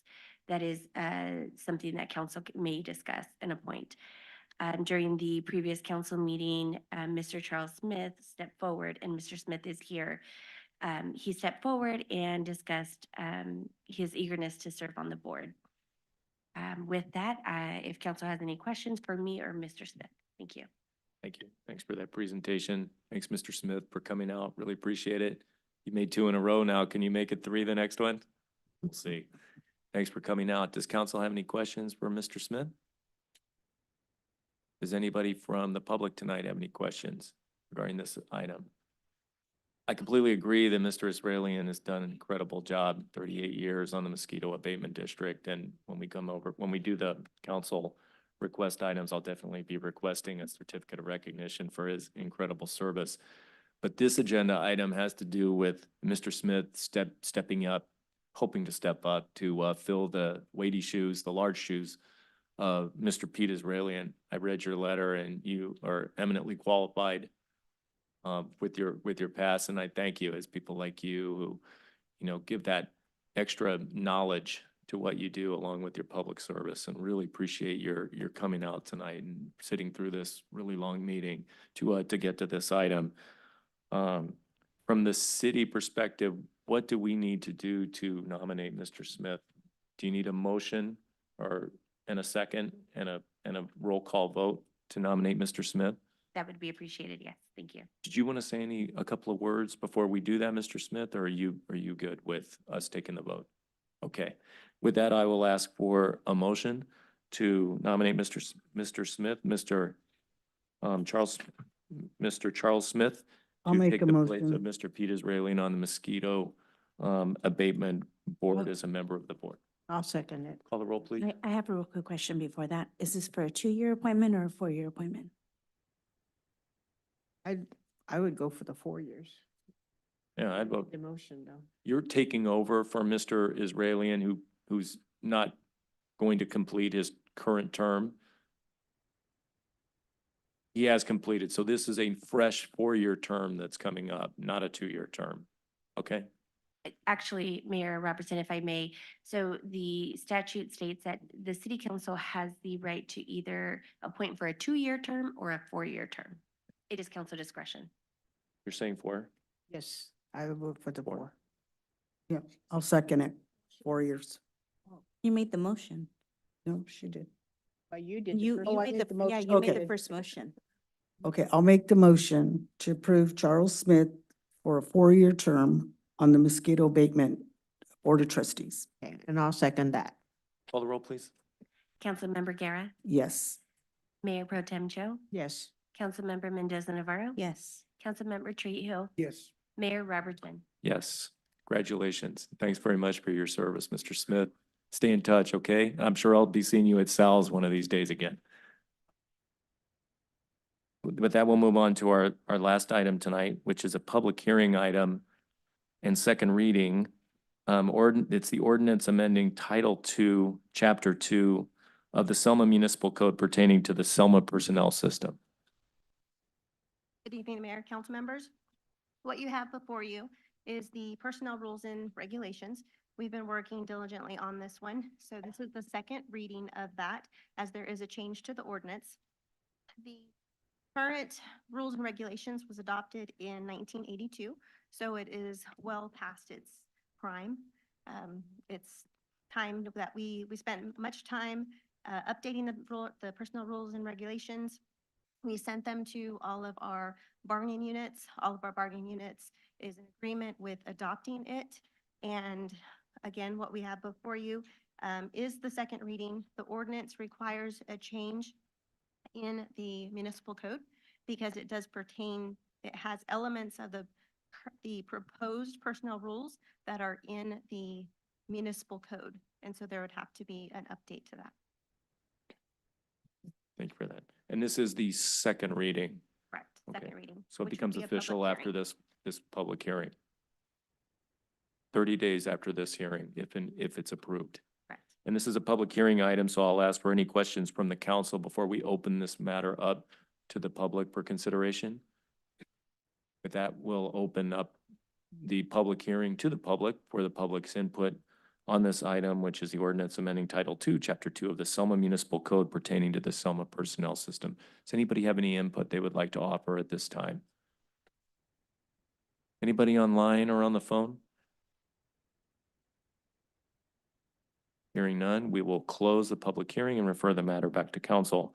If there is no discussion, is there a motion regarding this public hearing item? I'll make a motion to approve. Is there a second? I'll second. Call the roll, please. Councilmember Mendoza Navarro. Yes. Mayor Pro Tem Cho. Councilmember Guerra. Yes. Councilmember Trujillo. Yes. Mayor Robertson. Yes. With that, we will move on to future agenda items. Council requests for future agenda items not subject to public comment. Items require a consensus. Do any council members have items that they would like to offer up for future agenda items at this time? Yes, I'd like to have the workshop for the chamber. Since that was canceled in December, I'd like to get that rescheduled. We're working on that. Do you have a time frame? No, well, we've been discussing with the chamber representatives what their availability is. Any other ones?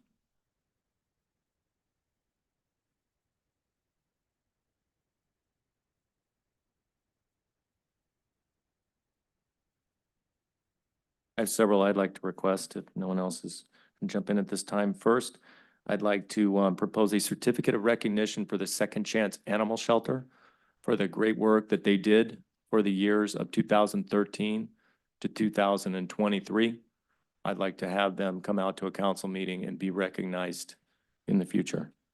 Is there a consensus on this? I'm good. I'm sorry, is that a no? Councilmember Mendoza Navarro is no for recognizing said no. Second Chance. Mayor Pro Tem Cho, is that a yes or no to recognize Second Chance Animal Shelter, a nonprofit for the work they did for the city for 8 years? I'm gonna say no. Councilmember Trujillo, Until we get the financials, I would like to just defer and we could table that for next time. no, I'm not asking for a table. I'm asking No, where it's no, a yes or no. no. So it's a no on your part. Okay. So this nonprofit will not be recognized by the city because of the vote of these three. I have another item I'd like to discuss. I would like to have a certificate of recognition for Pete Israelian, who sat for 38 years on the mosquito abatement district. Yes. Is there a consensus on that? Yes. Yes. Okay, I'm a yes on that as well. I have another one. I would like, as I kind of telegraphed earlier, I would like to put on the next agenda the topic of trees, to go in that budget and get money for trees to plant downtown so we can put those cafe lights on them, since that's what we need to put the cafe lights on. I'd like to put that on the next agenda. Do we have a consensus? Yes. I'm gonna vote no because I have the Selma strategic plan and I'd like to just stay focused on having theirs. Okay, It's a no for me. oh, okay. Mayor Pro Tem Cho? I'm gonna go no. I'm gonna go with the bids, format. Okay, that's a no. That's a consensus of 3 not to put the trees in so we can get the cafe lights again. Okay, my next one that I would like to put in front of the council is a topic on homelessness. I'm seeing a much greater activity of homelessness. We've had a gentleman visit me and the council with horror stories of what homeless folks are doing behind his building and the lack of help and assistance that he's receiving from the city. This is becoming, well, not becoming, it has always been an issue, a chronic issue in Selma, but around 2020, it got okay for a while. You know, there were people, I mean, the enforcement was happening and people were actually getting picked up for offenses and getting transported to Fresno County Jail and then not coming back. And there was a time when there was an abatement of that issue. And I had people calling me all the time saying, thank you. That's what we need. You know, I've got rentals and I don't have to worry about homeless going in the backyard or breaking in and living there. Mr. Mayor, I'd agree with you if we decided to. Can I make it- finish? I am not done. I am not done Calm asking down, for calm this. down. So I let you speak all night tonight. We're done. Allow Calm down. me the same. And don't tell me to calm down. Calm down. Don't tell me to calm down. I'm a council member, just like you are. You're not gonna tell me to calm down. I'm the mayor of this city. I'm not gonna calm down. I'm for our citizens here, and I'm bringing up an important item. You can try to mock me and harass me all you want. Anybody here can try to mock and harass me all they want. Exactly, that's your behavior. So please allow me to finish like an adult, like I've allowed you to speak whatever you want to speak tonight. Okay, let's get back to this problem of homelessness, which is a problem.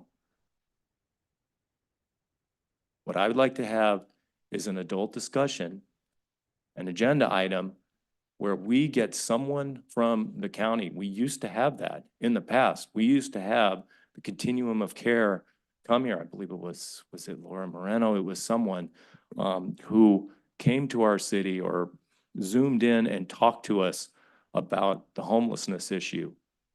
I really believe we need an expert to talk to us about this, and I think we need citizen input on this because it's getting out of control.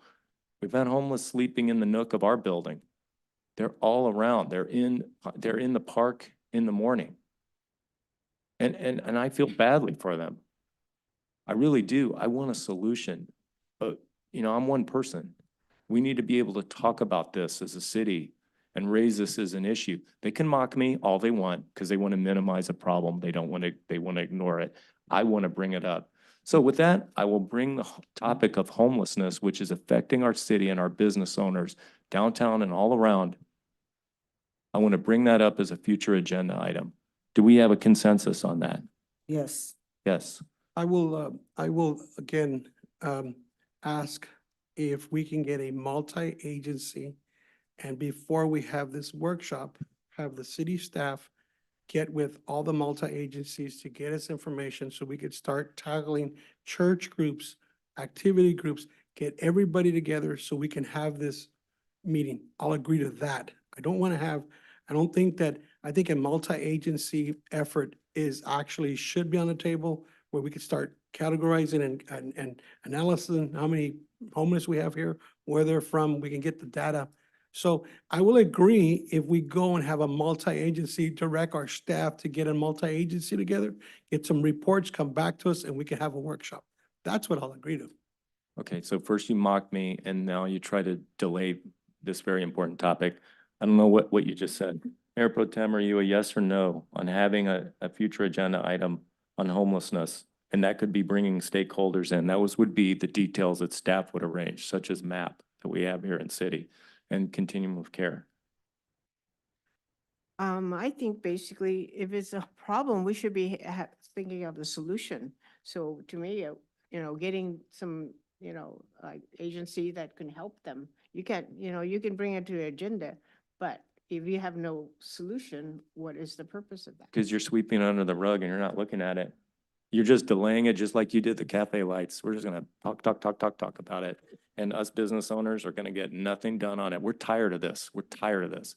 Homelessness is an issue here. And we want to get this in the forefront of our discussion in our city. This is a priority item. Right? Right? Can we agree on that? Yes, it's a priority item. So 2 no's. Councilmember Mendoza Navarro, who works for the Housing Authority. What's your position on this, on having an agenda item on homelessness in the future? I don't mind having an agenda item on the homelessness because it is an issue, but it's not just, oh, let's take them off the streets. It's a multi-jurisdictional, multi-agency project.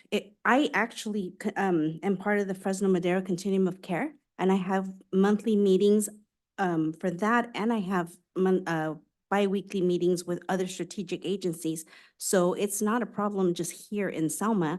So if there's a little bit more guidance as far as what exactly you want to know, like if you want to know details of how many homeless we have, what are we doing? Because MAP is just going to give you resources. I could tell you that because I've worked with MAP. They're just giving you resources. So you have to have, like, what is it exactly that you want to accomplish by having this agenda item? Great. So you've So told that's us. what I want to know. Yeah, so you've said yes, we're gonna have a future agenda item on the topic of homelessness, so we It- can at least address the problem, because you can't face a problem before you acknowledge it. And I appreciate that you're an expert in this, and you're gonna bring, from now, you're gonna bring all of your advice and your guidance to the city. We could definitely use it. I appreciate you bringing all those skills to the city. We can definitely use it. Up till now, we haven't heard anything, but we definitely need to move forward on this topic. So I heard 3 yes votes to put homelessness on as an agenda item. City manager, are you going to help us with that and carry that out with the details? Help us plan that? Sure, if I may offer my input, Mr. Mayor, you know, I do agree that it's an important topic, and I agree that it's a very complicated topic. And I don't think having it on the agenda as a single business item for discussion, as has been mentioned, will accomplish much. What we're looking for is something that we can carry forward and take action on, as you stated, Mr. Mayor. And I think the best way to do that is to convene agencies that have been active in Selma, including the city, the police department, MAP, Fresno County, Affordable Housing Partners, you know, mental health providers. I think a more comprehensive conversation that we can then, you know, establish a game plan to move forward, right? And I think that's what I'm hearing from everybody. My proposal would be to actually have a more structured conversation rather than simply an agenda item. And I'd be more than happy to facilitate that and get all the partners together. So we had a consensus of 3 to have an agenda item of homelessness, whether that's framed as a multi-agency continuum. I think that's great if we have a lot of people to be there, but that should be an agenda item because we have a consensus on that from the council. You can redraft that. The 3 on the council can come back and say they don't want an agenda. But what I heard is we're gonna have a conversation.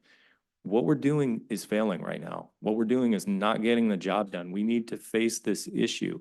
So I'd like more than a conversation. I would like an agenda item, which could be an action. It probably will be a discussion item to start with, but I would like it to actually lead somewhere with increased patrols, increased penalties if we can, more lighting.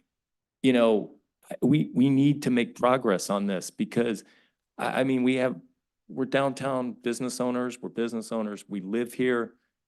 We need to make progress on this, not just have a conversation.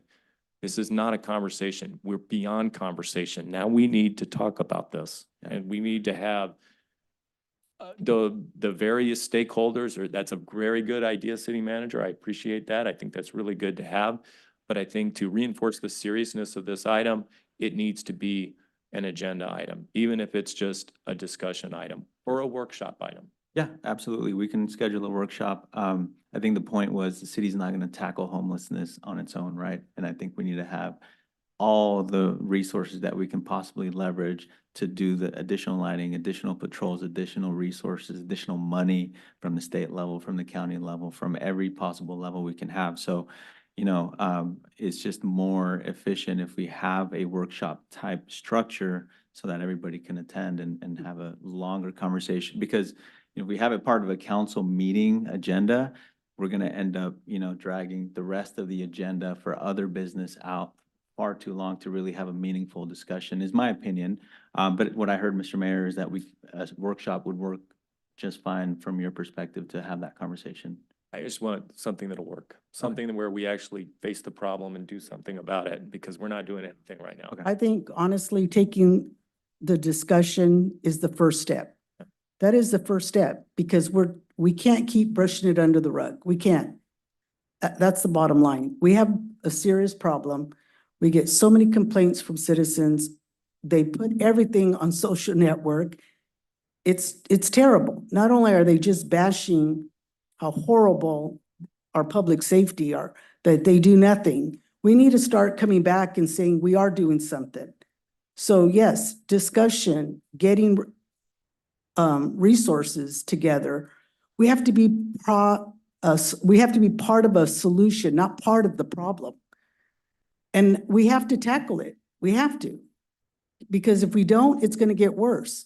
And we're talking about getting our downtown beautified, bringing businesses. Do you really think businesses are going to come down when they see nothing but homeless people sleeping all over the place? They're not. I mean, they already make fun of Lincoln Park because they're there 24/7. I mean, it's bad.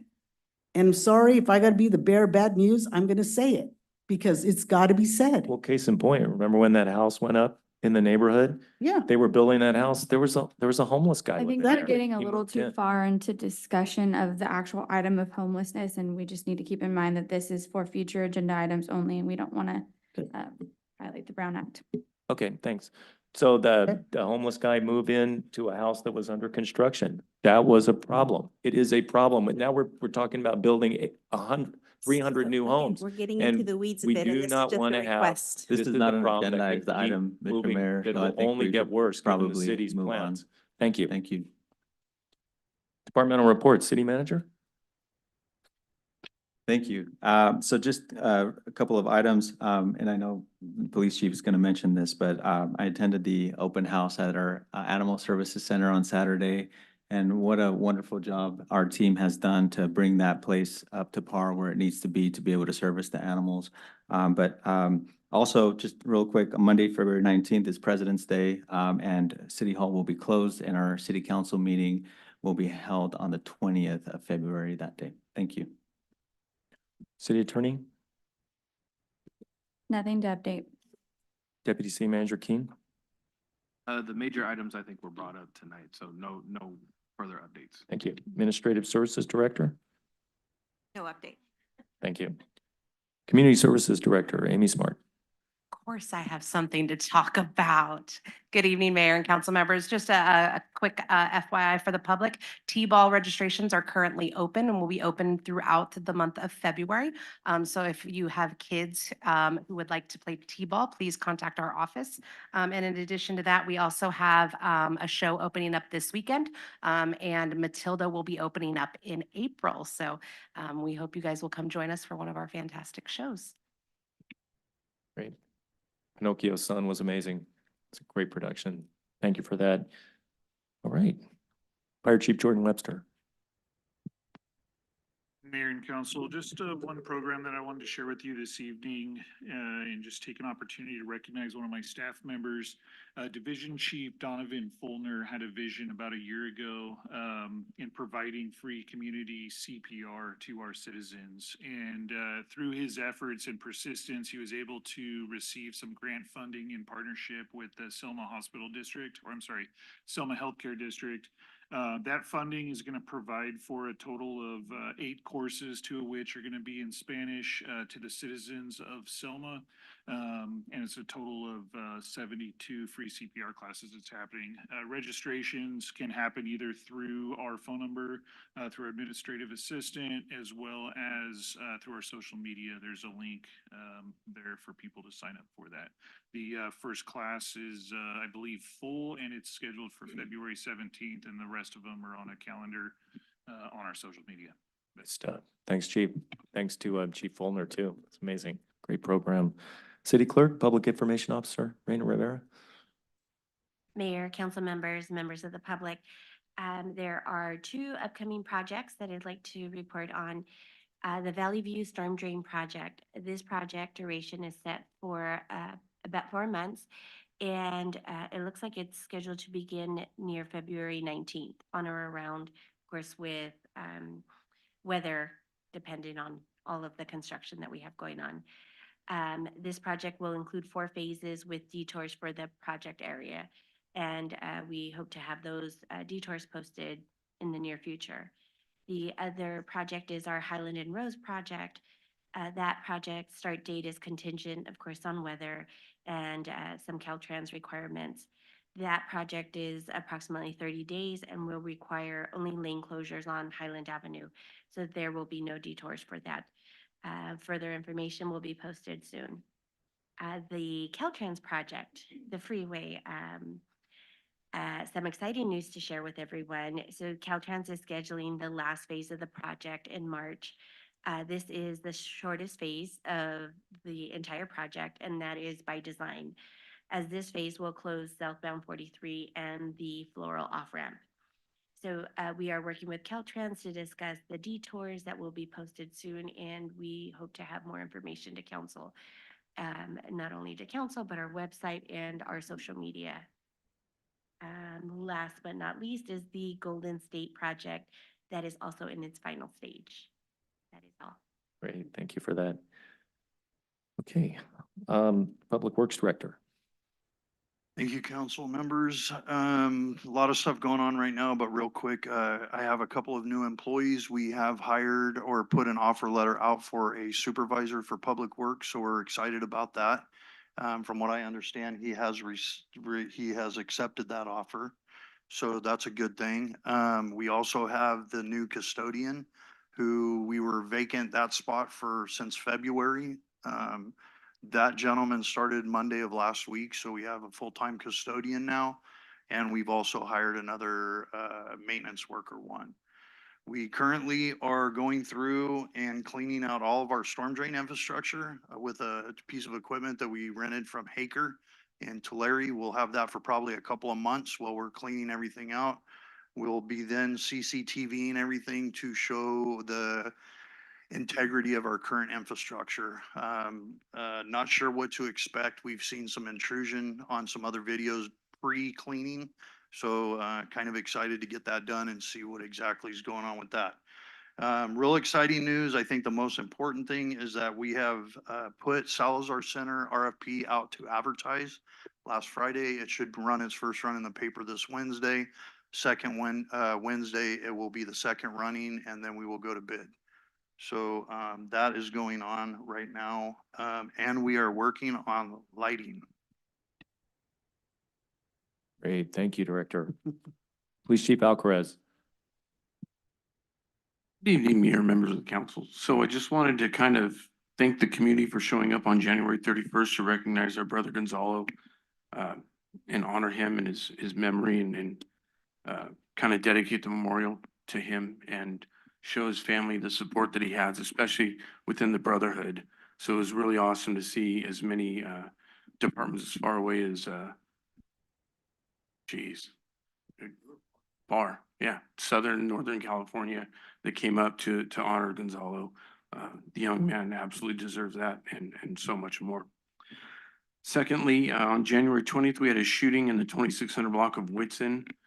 We were able to quickly identify our suspect and immediately start looking for him with no prevail or no luck anyways. We quickly were able to contact the United States Marshal Service and turn over that case to them with regarding to its apprehension. Unfortunately, our criminals don't stand on corners and say, hey, I'm right over here, nor do they keep their most current residence address on their driver's licenses or vehicle registrations. So that makes it an enormous challenge apprehending these type of suspects. Unfortunately, on January 31st, he came back into our city and shot another victim. And we have served several search warrants at several locations and have had no luck. But we continue to work with the Marshal Service as well as numerous agencies or law enforcement agencies up and down the state to identify and locate their suspect. But I would like to kind of thank our investigations unit, who's really kind of gone above and beyond writing search warrants, working extra hours trying to locate this suspect. So to credit to them. Second, or lastly, maybe, our annual services update. I'm extremely thankful, first of all, to the team because every department here helped make this new program a reality in a very, very short amount of time.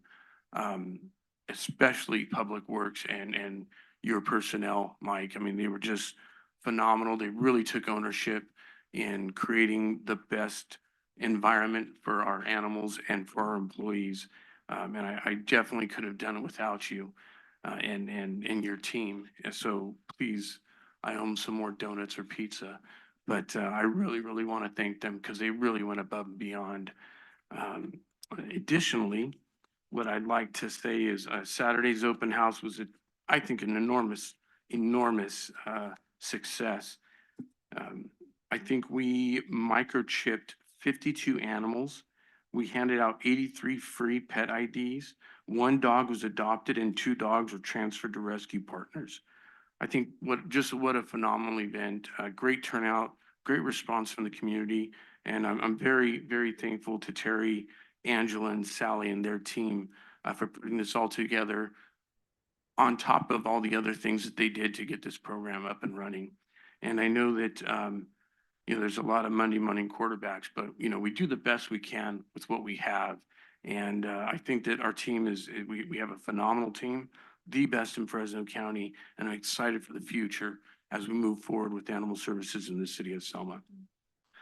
Lastly, for the month of, I'm looking at statistics for the month of January. In the month of January, we took 32 animals into the shelter. 4 of those animals were adopted because Saturdays don't count. 6 animals returned to their owners from the shelter, and 14 animals were transferred to rescue partners.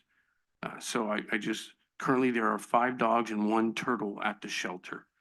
So that's our current population. And again, yeah, I just want to thank the team for all their hard work and commitment, and we look forward to the future events that we'll be holding here in the city of Selma, but it's also in the region as well. So thank you.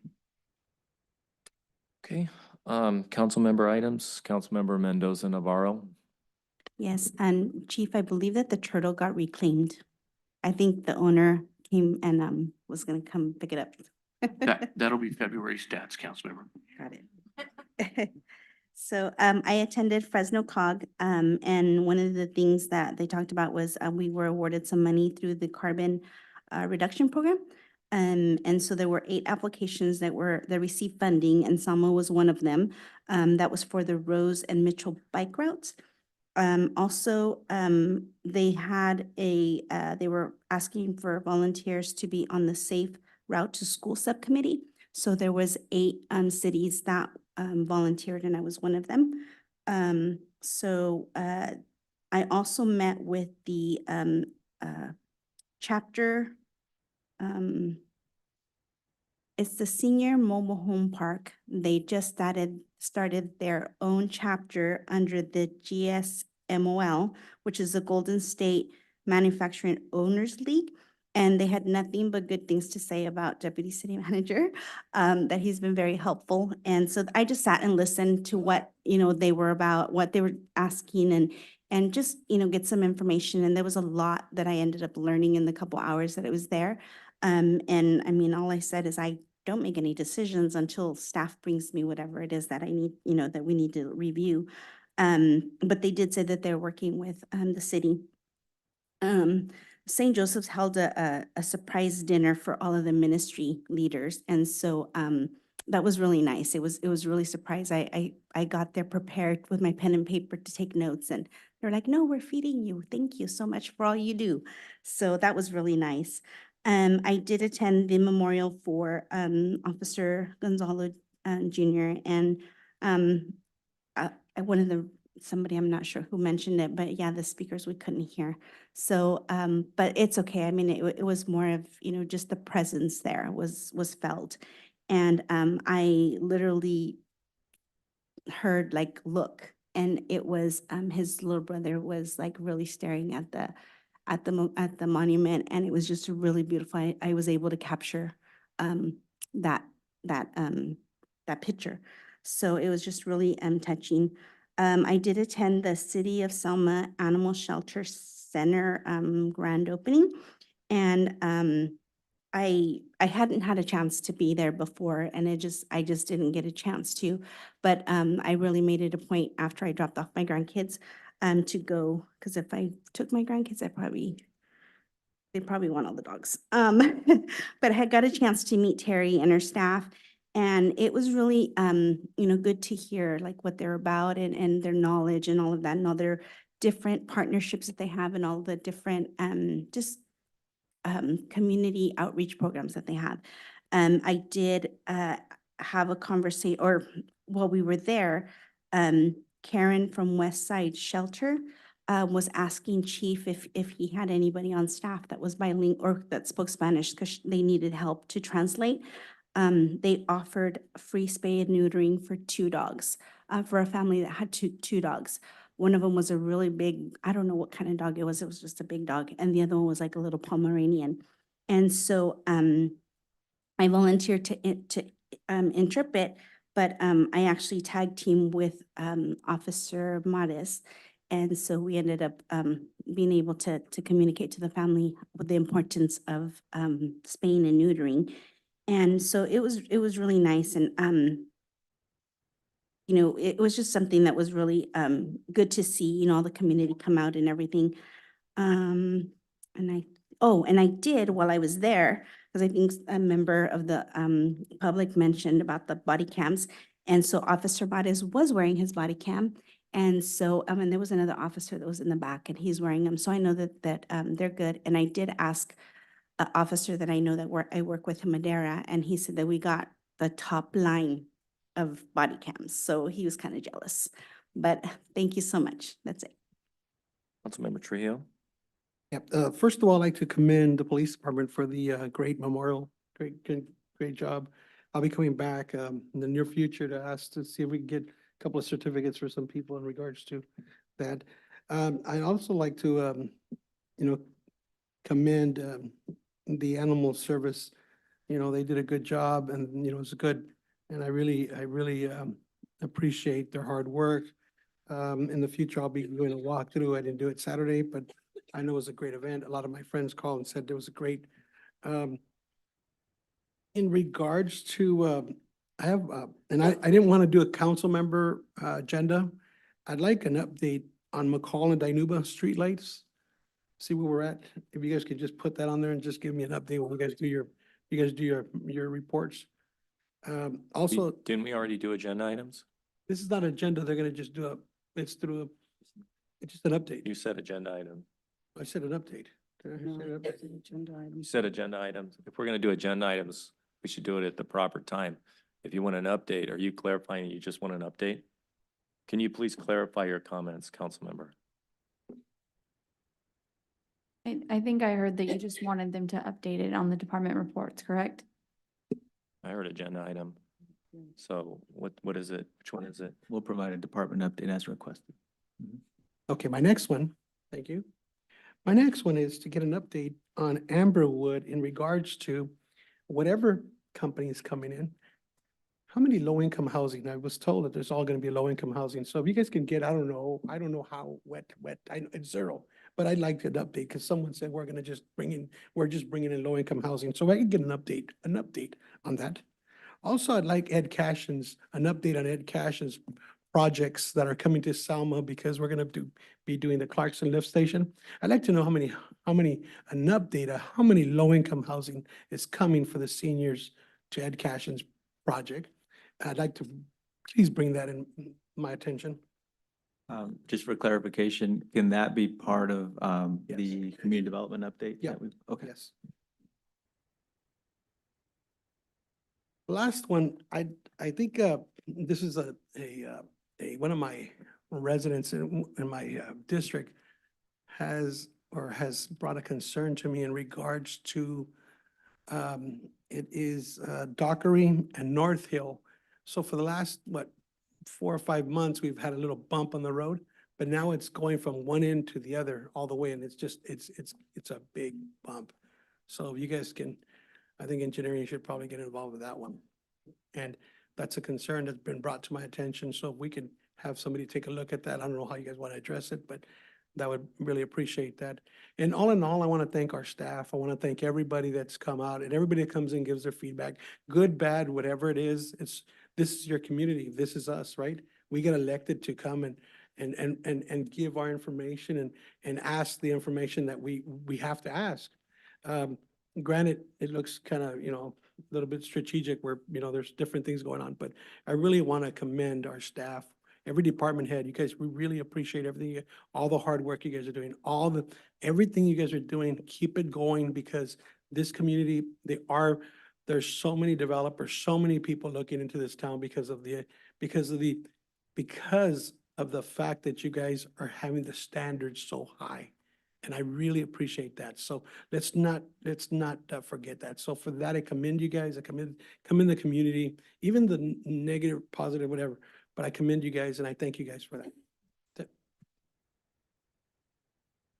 Councilmember Garrett? Okay, I attended the memorial dedication for our former officer, Carrasco. I want to give thanks to all the dignitaries that were there.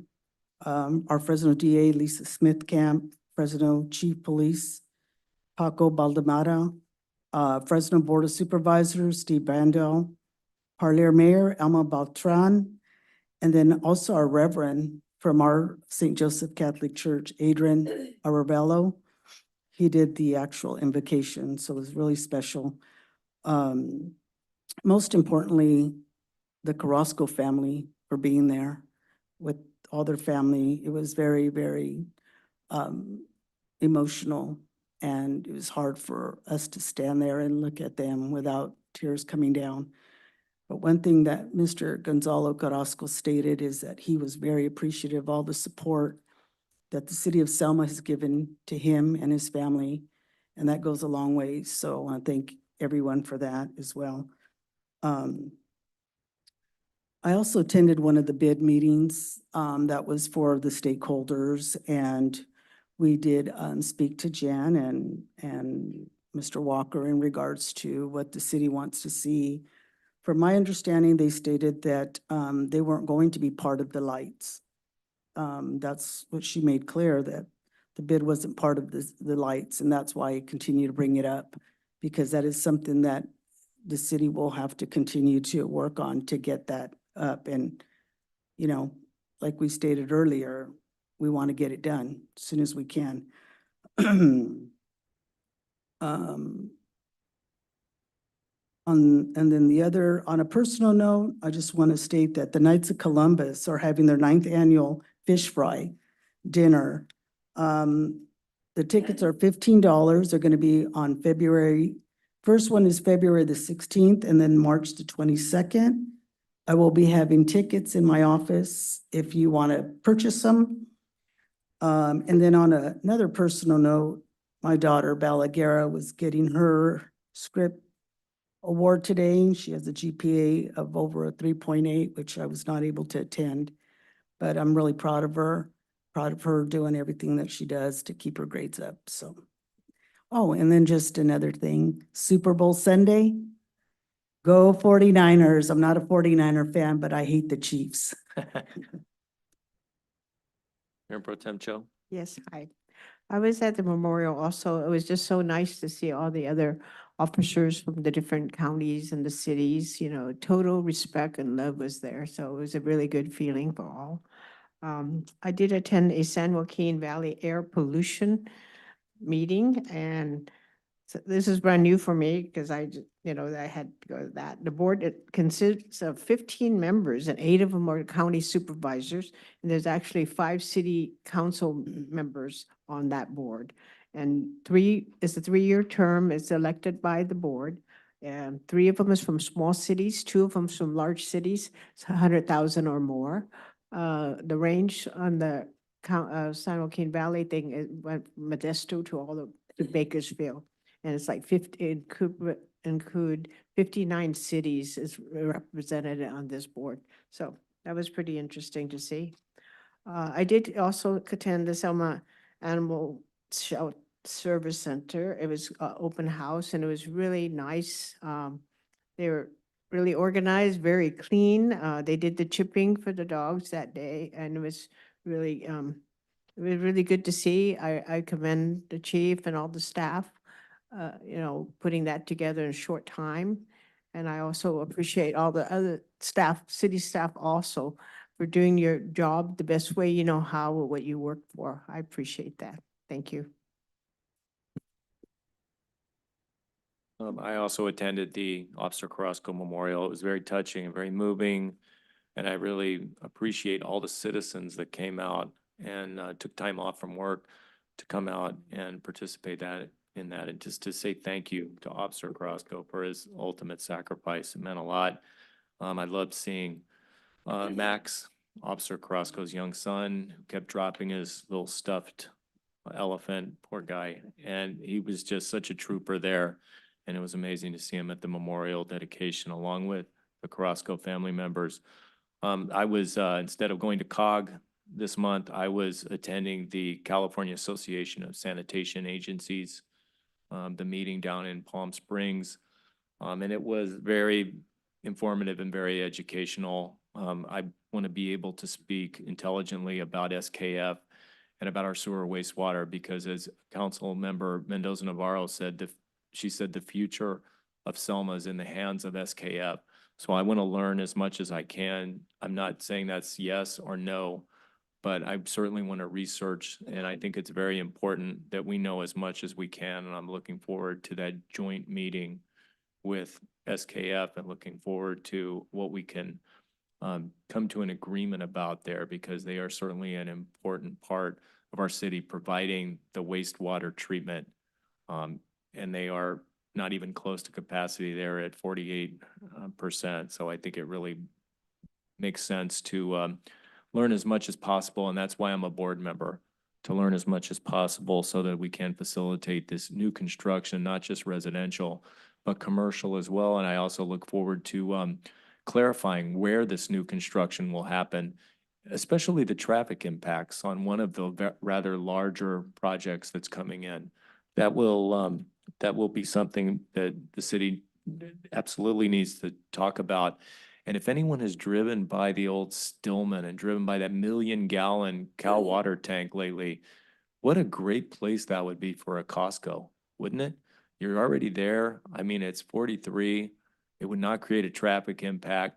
That is a perfect place for people who don't want to go to Hanford. More later on that. And I also wanted to ask the city manager on this about the status of what I requested at the last council meeting, which was Special Projects Manager Terry Rockholt's contract for the entire city council. That was 3 weeks ago at the council meeting. I also requested the Mid-Valley Trash Hauler, the new contract. They're taking over from Waste Management. You will recall their contract was approved without pricing by on a 3-2 vote of this council. And I requested the actual contract with the rates at the last council meeting 3 weeks ago to be provided to the entire city council and just asking for a status on that. Yeah, those are being prepared and you'll have those tomorrow. Thank you. Okay, and with that, we will say goodnight to everybody. Thanks everybody for coming out. We're adjourned.